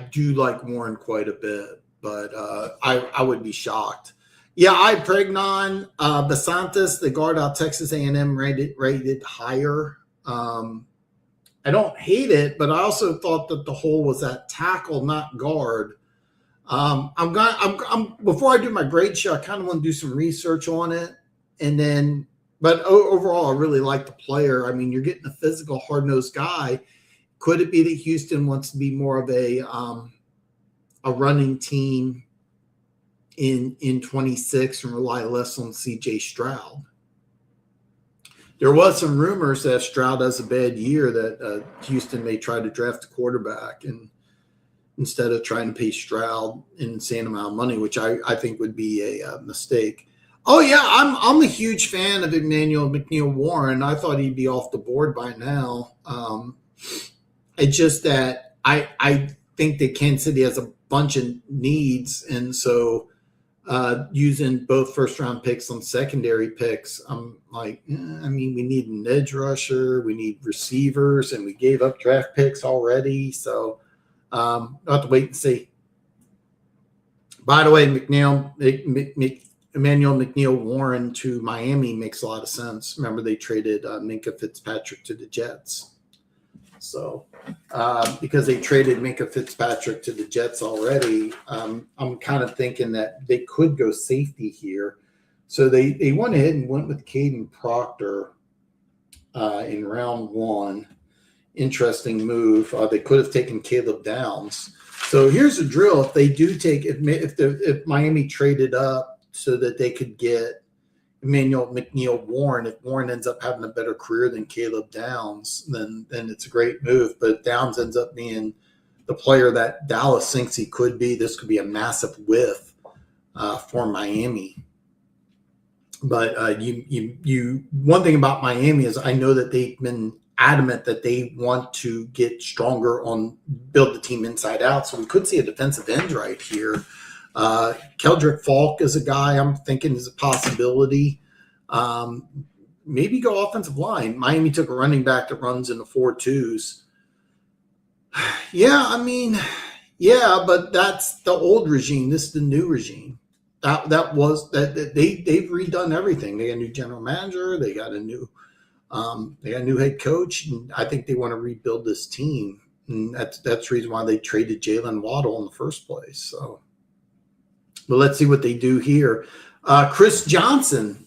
This is an interesting corner pick. I do like this quite a bit. So remember, Jeff Hafley, their new head coach, is a former defensive backs coach. So I do like this pick here. Not a bad pick here by Miami here. So I predicted 6 trades. So we have 5. So we'll see if we get one more. Buffalo's on the clock next. Buffalo traded down. I don't have the exact trade compensation, so we'll have to find out. I like Pesach and Dravis, both cornerbacks on the same team too.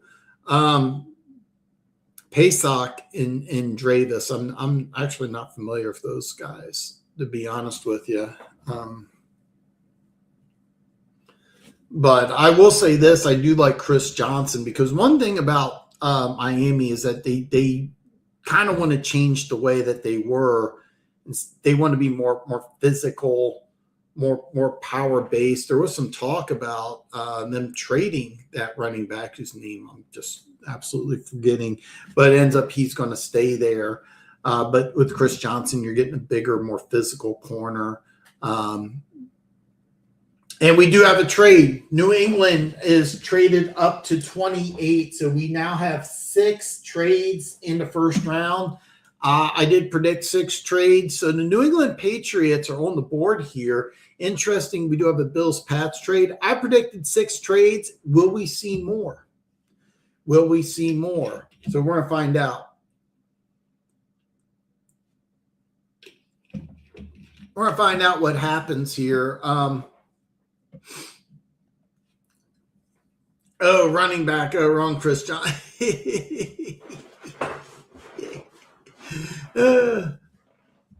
That's a good one. I missed that at first. I missed that at first.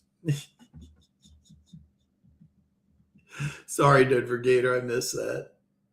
I thought you were talking about the running back that they got right now. I was like, I know ran a 4.2.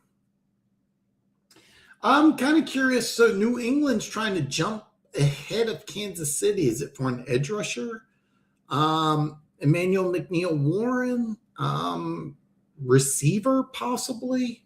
I kind of doubt it because I'm expecting AJ Brown. So let's see what New England did here. Number 6 trade on the day, and it's Caleb Lomu, tackle out of University of. Oh, okay.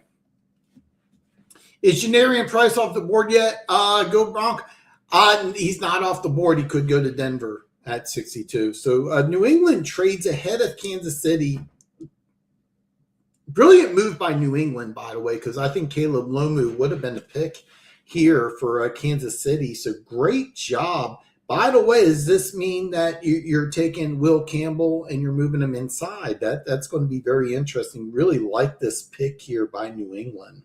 One of my favorite picks, actually, in the draft. So really, really good move by New England. Jumping ahead of Kansas City, who by the way, I 100%. Yeah, you did get me. I 100% think that Caleb Lomu would have been the pick for Kansas City. 100% believe that this would have been the pick for Kansas City. He would have been. I actually think that Lomu would have been the starting right tackle day one.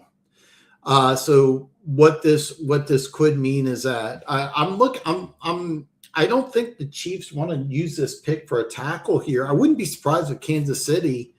I don't have any information. Yeah, I love this. If you're a Patriots fan, you gotta love this because Caleb Lomu would have been the pick for Kansas City at 29.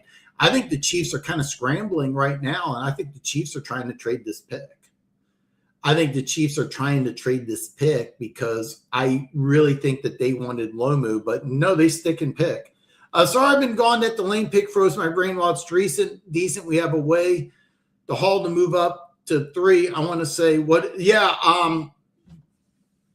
Gooch, I really hate the pick, to be honest. And I'm going to tell you something else.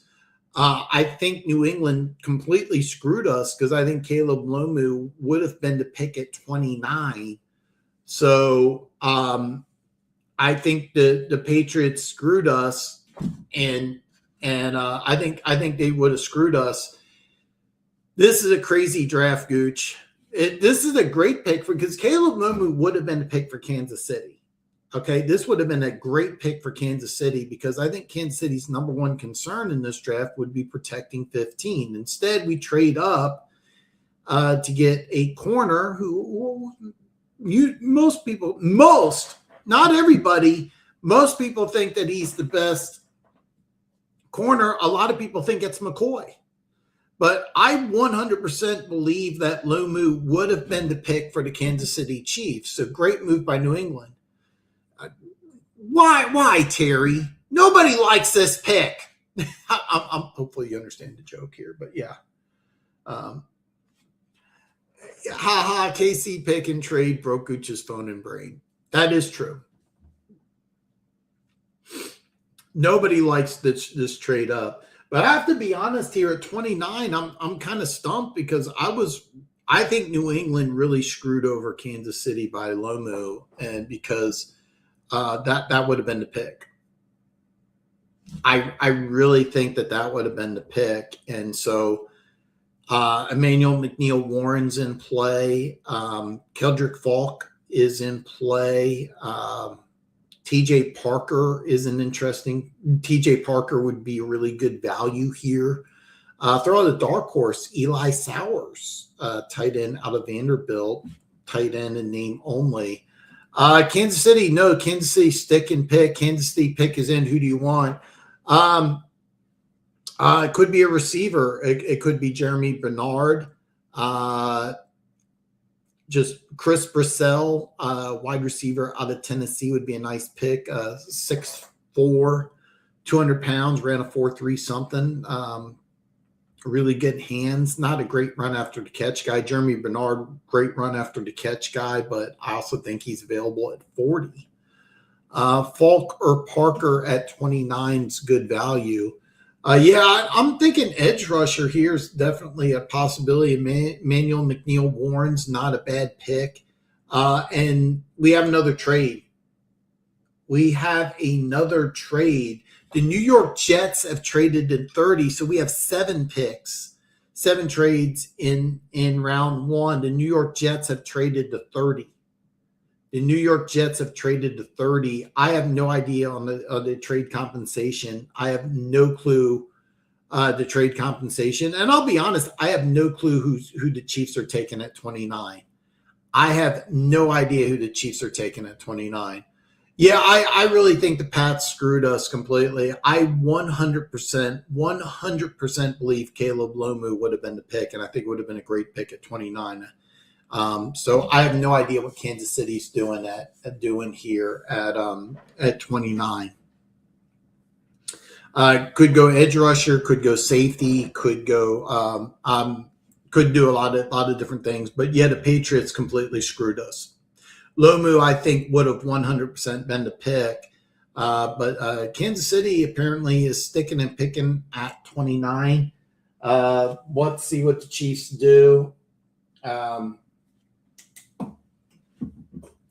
Warren would be a stud for Kansas City. We have, San Francisco Jets trade. So San Francisco trades down twice. That's going to be very interesting. So Kansas City at 29. Who are the Jets after? We'll find out here. I just got the call.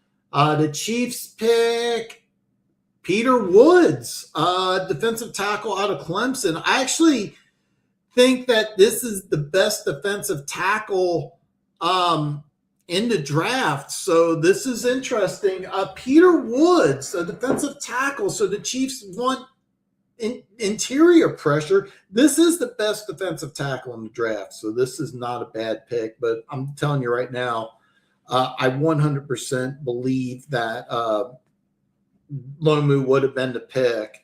So who are the Jets after? God, I'll be honest with you, man. So you get Sadiq with 16, and you get Bailey at 2. You went ahead and got Minkah Fitzpatrick. So I'm kind of thinking maybe Emmanuel McNeil-Warren is the pick here. That's kind of what I'm thinking here. Jets get picked 30. Niners get 33, 179. I know the Niners want to trade down, so I kind of like that. Keys is the pick. Hell yeah, bro. You worked so hard. Their newest edge rusher. I'm okay with Woods. I guess someone pranked me pretending to be Veach drafting. I'm going to say this, though. Peter Woods was my number 1 defensive tackle. There was a lot of talk about him being a top 10 pick before the draft. So there's massive upside with this pick. So the Chiefs are trying to upgrade the defense, which was a top 10 defense last year. So not super excited. I like the Woods pick a lot more than I like the Delane pick. So he had a down year, red flag. It's not really a red flag when the whole team had a down year, but they were talking about Peter Woods being a top 10 pick. Now, one thing about Woods is that they used him as a defensive end last year, which he's a defensive tackle. So in Clemson, just kind of was mixing, matching pieces. Everybody in Clemson had a bad year, so it's not really a red flag. It's just that this is a guy that really I do have him. If I was drafting, he would be my number 1 defensive tackle. I like this. I like Woods at 29 a lot more than I like Delane at 6. I'm still mad because I'm looking at 40 going, we need a receiver. So New York Jets here at 30. We'll have to wait and see here, but it could be Emmanuel McNeil-Warren. I kind of doubt that with Minkah Fitzpatrick. But we'll have to wait and see here. The Jets trade up to 30. According to Keaton, Talk Sports, they get 33 and 179. Nice job, Amar Cooper Jr., wide receiver out of Indiana. Really, really, really like this pick here. You go ahead, you get a weapon in Kenyon Sadiq, then you go ahead and get a really good receiver here. Nice job by the Jets. Really, really, really nice job by the Jets here. Really like this pick here.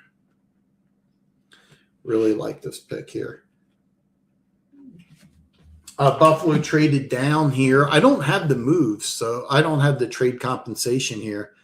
Yeah, I'm okay. I like this. Yeah. I like Woods at 29 a hell of a lot more, and I like the Lane at 6. I'm going to let you know right now. I think Lomu 100% would have been the pick, and I think would have been better. But Woods at 29, I really like. Did Veach specify which round? Dan, do you think the Pats move Campbell to guard?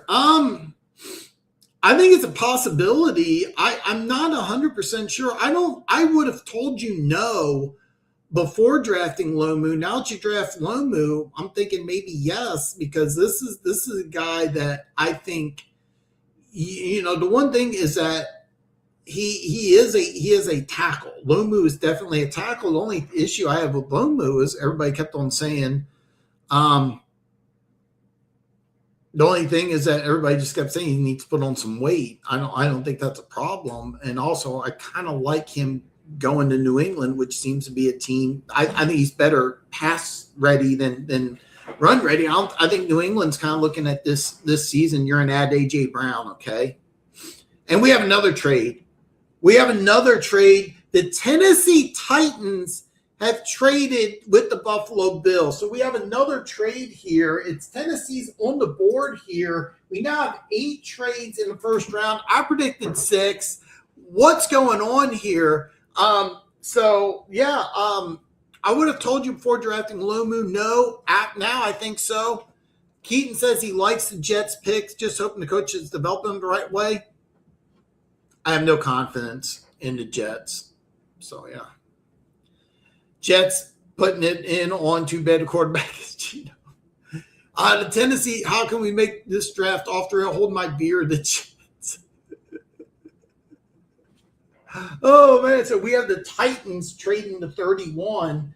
And, God, we have all sorts of trades here late in the draft here. So we got, if I'm doing my math right, we're going to have 8 trades here. So, yeah, 8 trades. By the way, Seattle could trade. I think the Pats have to move Campbell. The Super Bowl show ain't hurt him bad.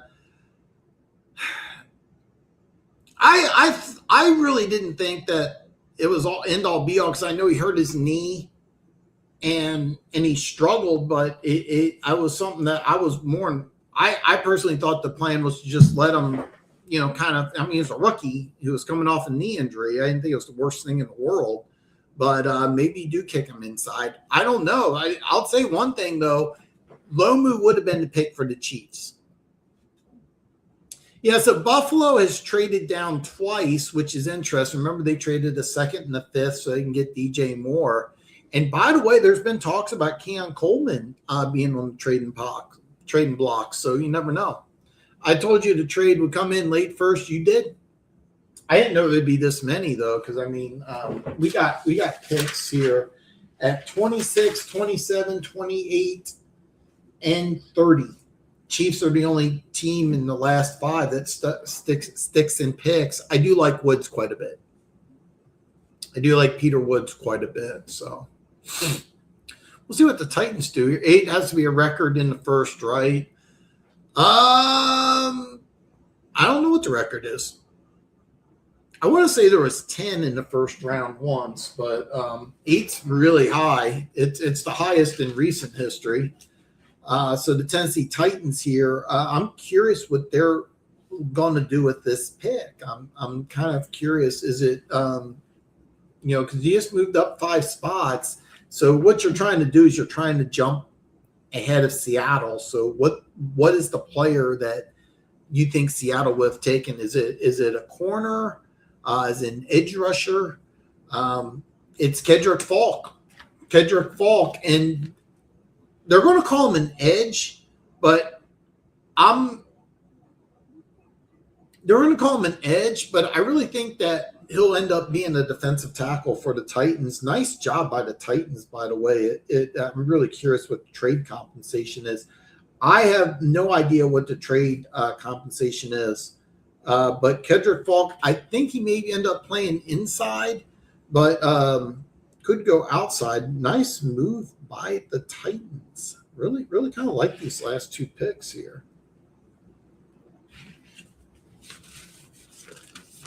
Let's see. Tennessee, they took Carnell Tate in at 4, so you get your weapon, trade back in the first round, get the youngest player in the draft with lots of upside. Should have taken the over on first round trades at your 6. Hopping to watch hockey. Go Knights. See you tomorrow. Hey, man, go Knights. Go Broncos. Titans killed this first round. Yeah, you get Carnell Tate, who a lot of people had as wide receiver number 1. Then you get the youngest player in the draft. I think his future will be a defensive tackle, but if he plays outside, interesting pick here. I like what Robert Saleh is doing. Saleh is cooking. There's probably my biggest winner so far in the first round. Well, here's the deal. You drafted a quarterback number 1 overall. You get the number 1 receiver in the draft. At least you thought so. Then you get this kid who is only 20. Massive upside. And I think he can play inside outside. It would not surprise me if Keldrick Falk ends up being a defensive tackle, especially in this defense. But they're going to call him an edge. He'll play defensive end on early downs. So I don't know what any of the trades are. I'm going to have to go over all the trades in detail. So part of my draft grading is the players, and then I come back and I go over the trades and I kind of rate all the trades. So Falk is worth the risk if Saleh can't develop him. Yeah. Do the Jets play on playing? Well, I mean, you get the number 1 pass rusher. Remember, they traded for Devontae Sweat, so they're counting on the massive. For those, if you don't know, remember, Devontae Sweat was a guy went high in the second round a couple of years ago. You traded him straight up for Jermaine Johnson. Devontae Sweat's a 360-pound run stuffer. You traded for Minkah Fitzpatrick, who the Dolphins are paying a large part of his salary. So you get a free agent defensive back with some speed. You get David Bailey, the number 1 pass rusher on my board. So you got some things going for you. And then you took a receiver and a tight end. So yeah, I was shocked he switched Trent too. I don't know. That's the whole thing, is that I didn't really see him as the type of guy that's fast enough to be in that wide 9 defense. That's why in that wide 9 defense, I picture him as a tackle. I think he's going to be a tackle, but he'll be a run stuffer day 1. He's not really that elite speed guy that normally you want. So him and Jermaine Johnson, they're kind of bigger defensive ends. Jermaine Johnson has way more athletic upside. So Falk's a guy I think that his future will be more on the inside. I think he'll put on the NFL 20. And this kid's only 20 years old, by the way. He's the youngest player in the draft. He's 270. According to this, he's 276. I thought he was closer to 290. I think he slimmed down so that he could run a good 40 time. He ran I think a 4.6 something. So, but in my opinion, Falk will be an interior player. So Seattle's not messing around. Smart pick. Okay. So the pick is in. So Denver Gator, whatever you're watching Denver Gator, you're like several minutes ahead of me. So Seattle's not messing around. I've been mocking Avion Terrell. I've been mocking. Dan, is the edge Dallas drafted legit? I think so. I was a big fan of Malachi Lawrence. I really like that pick, and I like that you traded down. I need to get all the notes on. I don't have the notes on the trades at all, but I like you get Caleb Downs and Malachi Lawrence. I really like what Dallas did in this draft. I like Tampa Bay sticking and picking, getting Ruben Bain. Baltimore getting Vega Alone, I really liked. I really, really like Chicago at 25, getting Dylan Thiemann. I think New England screwing over Kansas City is just awesome. As a football fan, as a Chiefs fan, I absolutely hate it. Cleveland did some interesting things, kind of rolled the dice a little bit, but things pan out. That will be really good. Jordan Tyson to the Saints at 8's a big question mark, but if it pans out, that's going to be fantastic. Curious what Seattle did. Parker for the Seahawks. TJ Parker, if that's a pick, that's a really good pick. He'll be a day one starter. He'll replace Boy Mafe, and he's a really good player. I've been mocking him 19 to Carolina. Really surprised Carolina took Freeland, to be perfectly honest, but good value. So we'll have to wait and see here. But Parker would be a nice fit. I'm ahead, but no spoilers, just building anticipation. I've been mocking Avion Terrell, but you can go TJ Parker would be a good fit. AJ Terrell would be a good fit as well. Some people thought Jadarian Price out of Notre Dame would be a good fit. I don't see it. I'm kind of glad I can't hear what this kid's doing right now. So sorry. I know he's part of the Make-A-Wish Foundation, but if I ever do one of these, I want to do it like professional. I don't want to get up there and act like a jerk, but I would love to do one of these. I don't know if I could do it because I'm a nervous wreck when I get on YouTube. So how would I be in front of TV? The Seahawks take Jadarian Price, running back out of Notre Dame. Little surprised about this. He'll be a day one starter. He'll be they like doing a running back by committee, something that Kenneth Walker kind of complained about, but it's not a terrible pick. So you have a few holes in free agency, but this is a guy that lots of tread on the tires. As Love was the number one guy, he can do a little bit of everything. Really a really good running back, almost universally considered, the second best running back in football. It may have been a little high taking him at 32, but it's not a bad pick. I don't hate it. San Francisco will start things off tomorrow with pick 33. They don't have a pick in round one as they traded out. Little surprised about that. I'm going to have to get all the notes regarding the trades. I have to rank all the trades. I like Washington Jr. better than Price. There's some people that do like Washington better.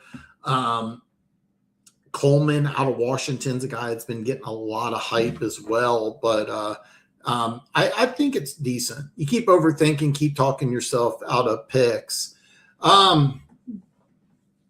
You have a good point here, but I think San Francisco is a team I thought that really could trade down. Buffalo's a team I thought that could trade down. I thought Washington was a team that could trade down.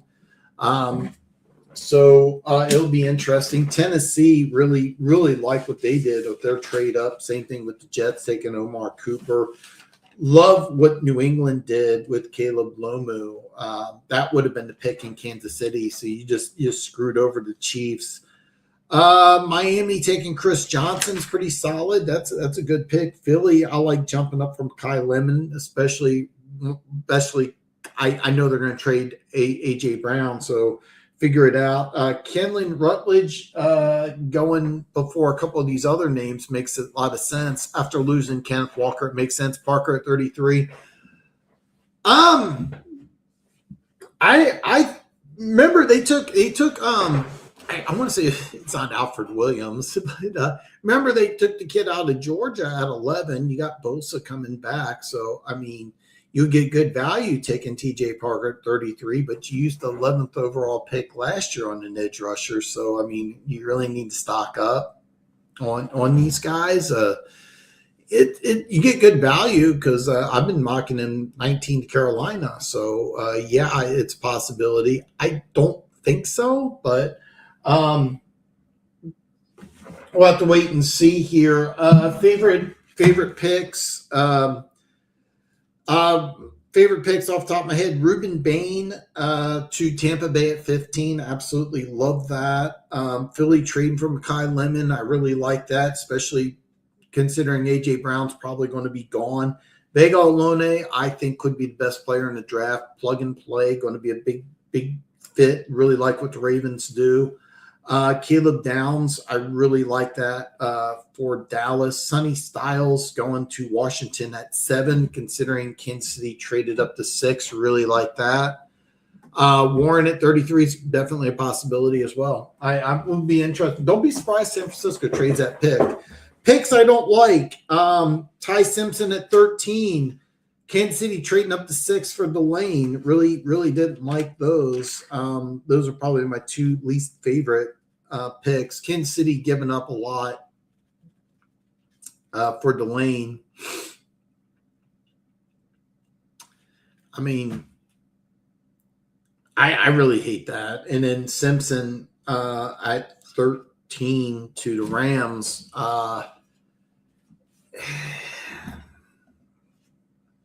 I'm surprised Cassius Howell isn't off the board. Yeah, Cassius Howell, T.J. Parker was another guy. Emmanuel McNeil Warren's another guy.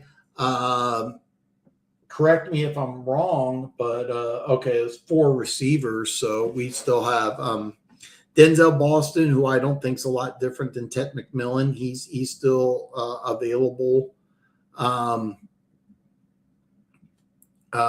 Jeremy Bernard's a guy I really like. I'm kind of pulling for him to go to Kansas City at 40. I mentioned him earlier, the wide receiver out of Tennessee. Some people thought he could go in the first round. Had a really good combine, 6'4", with some speed, ran a 4.36. Just drew a complete blank on his name. I mentioned Denzel Boston already. So yeah, but Cassius Howell's a good player. The short arms is going to hurt him, but I thought he was a first-round player. I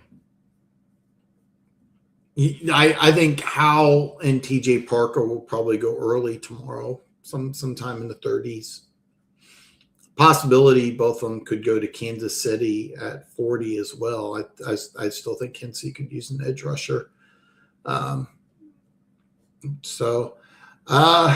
Man, I got to get notes on all the trades. There was 8 total. I only have 2 of them down, the first 2 trades. I have those down. I have to go back, do some research. I'm going to have what I do is I write down every single pick. I write down my instant reaction as a letter grade, and then I go back and look at it, do a little thought, see if I want to change anything. I'll go back and I do the same thing with the draft. I write down the trade chart value. I use the old school Jimmy Johnson chart, but I will look at the other new chart. What offensive tackles are still on the board? Let me see here. Teenan out of Northwestern. I didn't have him as first round pick. Dunker out of Iowa. Also, a lot of people thought he would be a guard possibility as a tackle. I'll throw you out a name here, Demetrius Crownover, probably going in the 3rd round, former tight end, 6'7", 330, 35.5-inch arms. I bring that up because Kansas City really likes offensive linemen with really long arms. And that was somebody who I thought would be kind of a project. I'm trying to think here off the top of my head, but yeah. Although Simpson would be at 21, Steelers most likely banking on Rodgers come. Yeah, I didn't have the Steelers taking a quarterback. I 100% believe that Rodgers will come back. It's just a question of when and how much leeway. But keep in mind with McCarthy there's not going to be too much of a learning curve. So getting him ready should not be too much of a problem. Getting him ready for the offense should not be too much of a problem at all. I really just kind of could see him just coming in, just maybe even after preseason and just stepping right in. I don't think it'll be that long, but he'll take his time. But I think Rodgers will be the day one starting quarterback for the Steelers. So I didn't see Simpson being in play at Pittsburgh at all, but I thought Pittsburgh would be a lot more likely than the Rams because if I'm the Rams, I thought going into the playoffs, I thought the Rams were the best team in football. I really did. They had a great defense and a phenomenal offense, and they're coming back now. The only weakness they had at corner, well, they got two really good corners. So all you had to do is make sure that one of those tackle positions are okay and you're set. Instead, you draft a future at quarterback, which I'm not happy at. Yeah, the Rams did take a big risk. But keep in mind, they took a risk when they traded their first-round pick for a first-round pick this year. And, instead of picking 27 in 25, they're picking 13 this year. And they took Simpson. So off the top of my head, the Rams don't pick again until late in the second round. So it'll be interesting here. 8 trades in the first round. I'm going to have to grade all the trades. Teams that did the worst, probably. I'm not fond. I was adamant. I didn't think very highly of Simpson. I don't like what the Chiefs did at all, but I really, really, really, really like Peter Woods at 29. He was my number one defensive tackle. So you're getting a really good player in Peter Woods, but not a fan of the Delane trade. Not a fan at all. Basically giving away all those draft picks that you had for McDuffie, for Delane. And coming out of college, McDuffie and Delane were very similar. Very similar. But wait and see. Wait and see what happened. I will be live Monday night. I haven't settled on a time yet, but I'll be live Monday night where I'll give my award-winning grades show. So I think you're being too hard on Casey. He may develop, and he will be a starting corner. But I just, this just isn't the. He will be a starting corner. It's just he's not Derek Stingley Jr., Sauce Gardner. He isn't that elite athlete. He's also doesn't have that elite size. Kansas City's always like bigger, longer guys. He's over 5'11", like 185. I think it was listed 5'11" and some change in 187, and that's. Give a few days. I have my award-winning show coming out Monday night where I'll do my grades. We have a lot of the draft still to go. We have a lot of really good players still on the board. So I have to grade all the trades. And I write down letter grades for the first 3 rounds. And then day 3, I kind of go over all those picks. So especially Styles was still on the board. Yeah, I was fully expecting Styles to be the pick.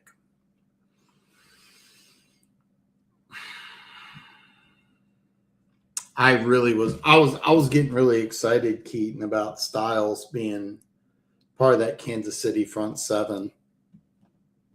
So he did. He was actually playing pretty well for both the Jets and the Colts before the injury, but there was no question that Sauce Gardner was, like a top 5 pick. And there was no question Derek Stingley was, a top 5 pick. Mansour Delane wasn't that type of prospect. I mean, out of the LSU corners, there was a big difference between what scouts were saying about Derek Stingley Jr. and what they're saying about Mansour Delane. It's a really big difference. I remember Derek Stingley, they were talking about him as a true freshman, being a top 5 pick, and Mansour Delane, he had to go. He went to Virginia Tech and he played really well. And then he wanted to step up the level in competition. Played 1 year at LSU and he played really well. But I'm going to throw out some other names. I remember Ohio State had a list of really, really good corners. Marshawn Lattimore, I remember just having a major man crush on him. Like he aced the combine. Delane didn't do testing at the combine, wait till his pro day, which bothered me. But we'll wait and see. I think he might have been top 10 pick. I think your GM just went in. I had him going to the Saints at 8 because I thought the car crash scared the Saints and the Chiefs away from taking Bain at 9. But when the Chiefs went from 9 to 6, I was looking at Sonny Styles as being the guy. And now, since it's not Sonny Styles, I'm like, that's the reason why I'm so mad about the pick. But Peter Woods is a phenomenal pick at 29. I think he is the best defensive tackle in the draft. And going to Kansas City, where at Clemson they used him at defensive end and defensive tackle, and they do the same thing with Chris Jones. So you're getting a guy that has a little bit of flexibility in his game, and But the Chiefs will need to draft a defensive end, and they also need a receiver. But now they're limited on draft picks because they gave up so much. So it'll be interesting. I'm going to wrap things up here. I'm going to get off the air and get ready for my award-winning grades show where I give fair grades to all 32 teams. I'm not afraid to give bad grades. I try to have one winner and one loser, and then I try to do a bell curve where I'd like to have about 3 to 5 teams in each slot, like B plus, B minus, so on and so forth. I try to limit the amount of players with one particular letter grade. In the past, I've had like 6 teams with like a B minus, but I try to avoid that. So Terry asked, do I trust my GM? I would trust him more in homes. I do, but this just blows my mind because I really think that. So Jalen Watson played lights out. The Rams gave him a 3-year, $59 million deal. I think Kansas City could have done that. I really thought that once they traded McDuffie, they would re-sign Watson, letting them both go. It's like, okay, great. Well, then you got Kristen Fulton and Noah Williams. Fantastic. But then trading up for the guy at 6. So, hey, you guys remember when everyone's saying the Broncos gave up a lot for Waddle? Yeah. Denver hasn't picked yet. So, all right, guys. Any final thoughts here? All questions answered. Anything goes. How do you think Mendoza would do with the Raiders system? Great live show, Dan. Hey, Keaton, thank you, brother. Hopefully I can see you Monday for my draft grade show. Kudos to New England for screwing over my Chiefs. How do you think Mendoza will do with the Raiders? I think he's going to be the day one starter. I don't think Cousins will be the day one starter. I think Mendoza will start, and we'll have to wait and see. I don't think he'll have instant success, though. But a lot of people think that it'll be Cousins day one. I don't think so. I think Mendoza will start day one, and I think he'll struggle. I will be live Monday. Monday will be my award-winning grade show where I give the best, most honest grades. I'm not afraid to give bad grades to teams. I said I think you have to have winners and losers in the draft, and that's what makes my draft grade show so good. Is I'm not afraid to give bad grades in the draft. So, Dan. So what I do is I grade every player in the first 3 rounds. I give every player an individual grade. Then I grade all the trades, and then after all the draft picks are done, I kind of after the first 2 days, I give individual draft grades for all the first 3 rounds, and then I kind of put everything down, and then depending on how teams do draft rounds 4 through 7, then I kind of go through and kind of mix and match. If you're a team and you needed a left tackle and you don't draft one, I give you a bad grade. So, but yeah, I'm not a fan of what the Chiefs have done. I'm curious what the Chiefs do at 40, and they may trade down. I will give you a shout. I'm off for the next couple of days, but Denver Gator, please come. Terry, come back Monday. Denver Gator, come back at Monday for my award-winning show. It is going to be fantastic. I have a lot of work to do in the next couple of days, but I hope to see y'all back Monday. That's it, man. That's it. And I'll tune in Monday. Yeah, let me know. All right, I'll see you guys Monday.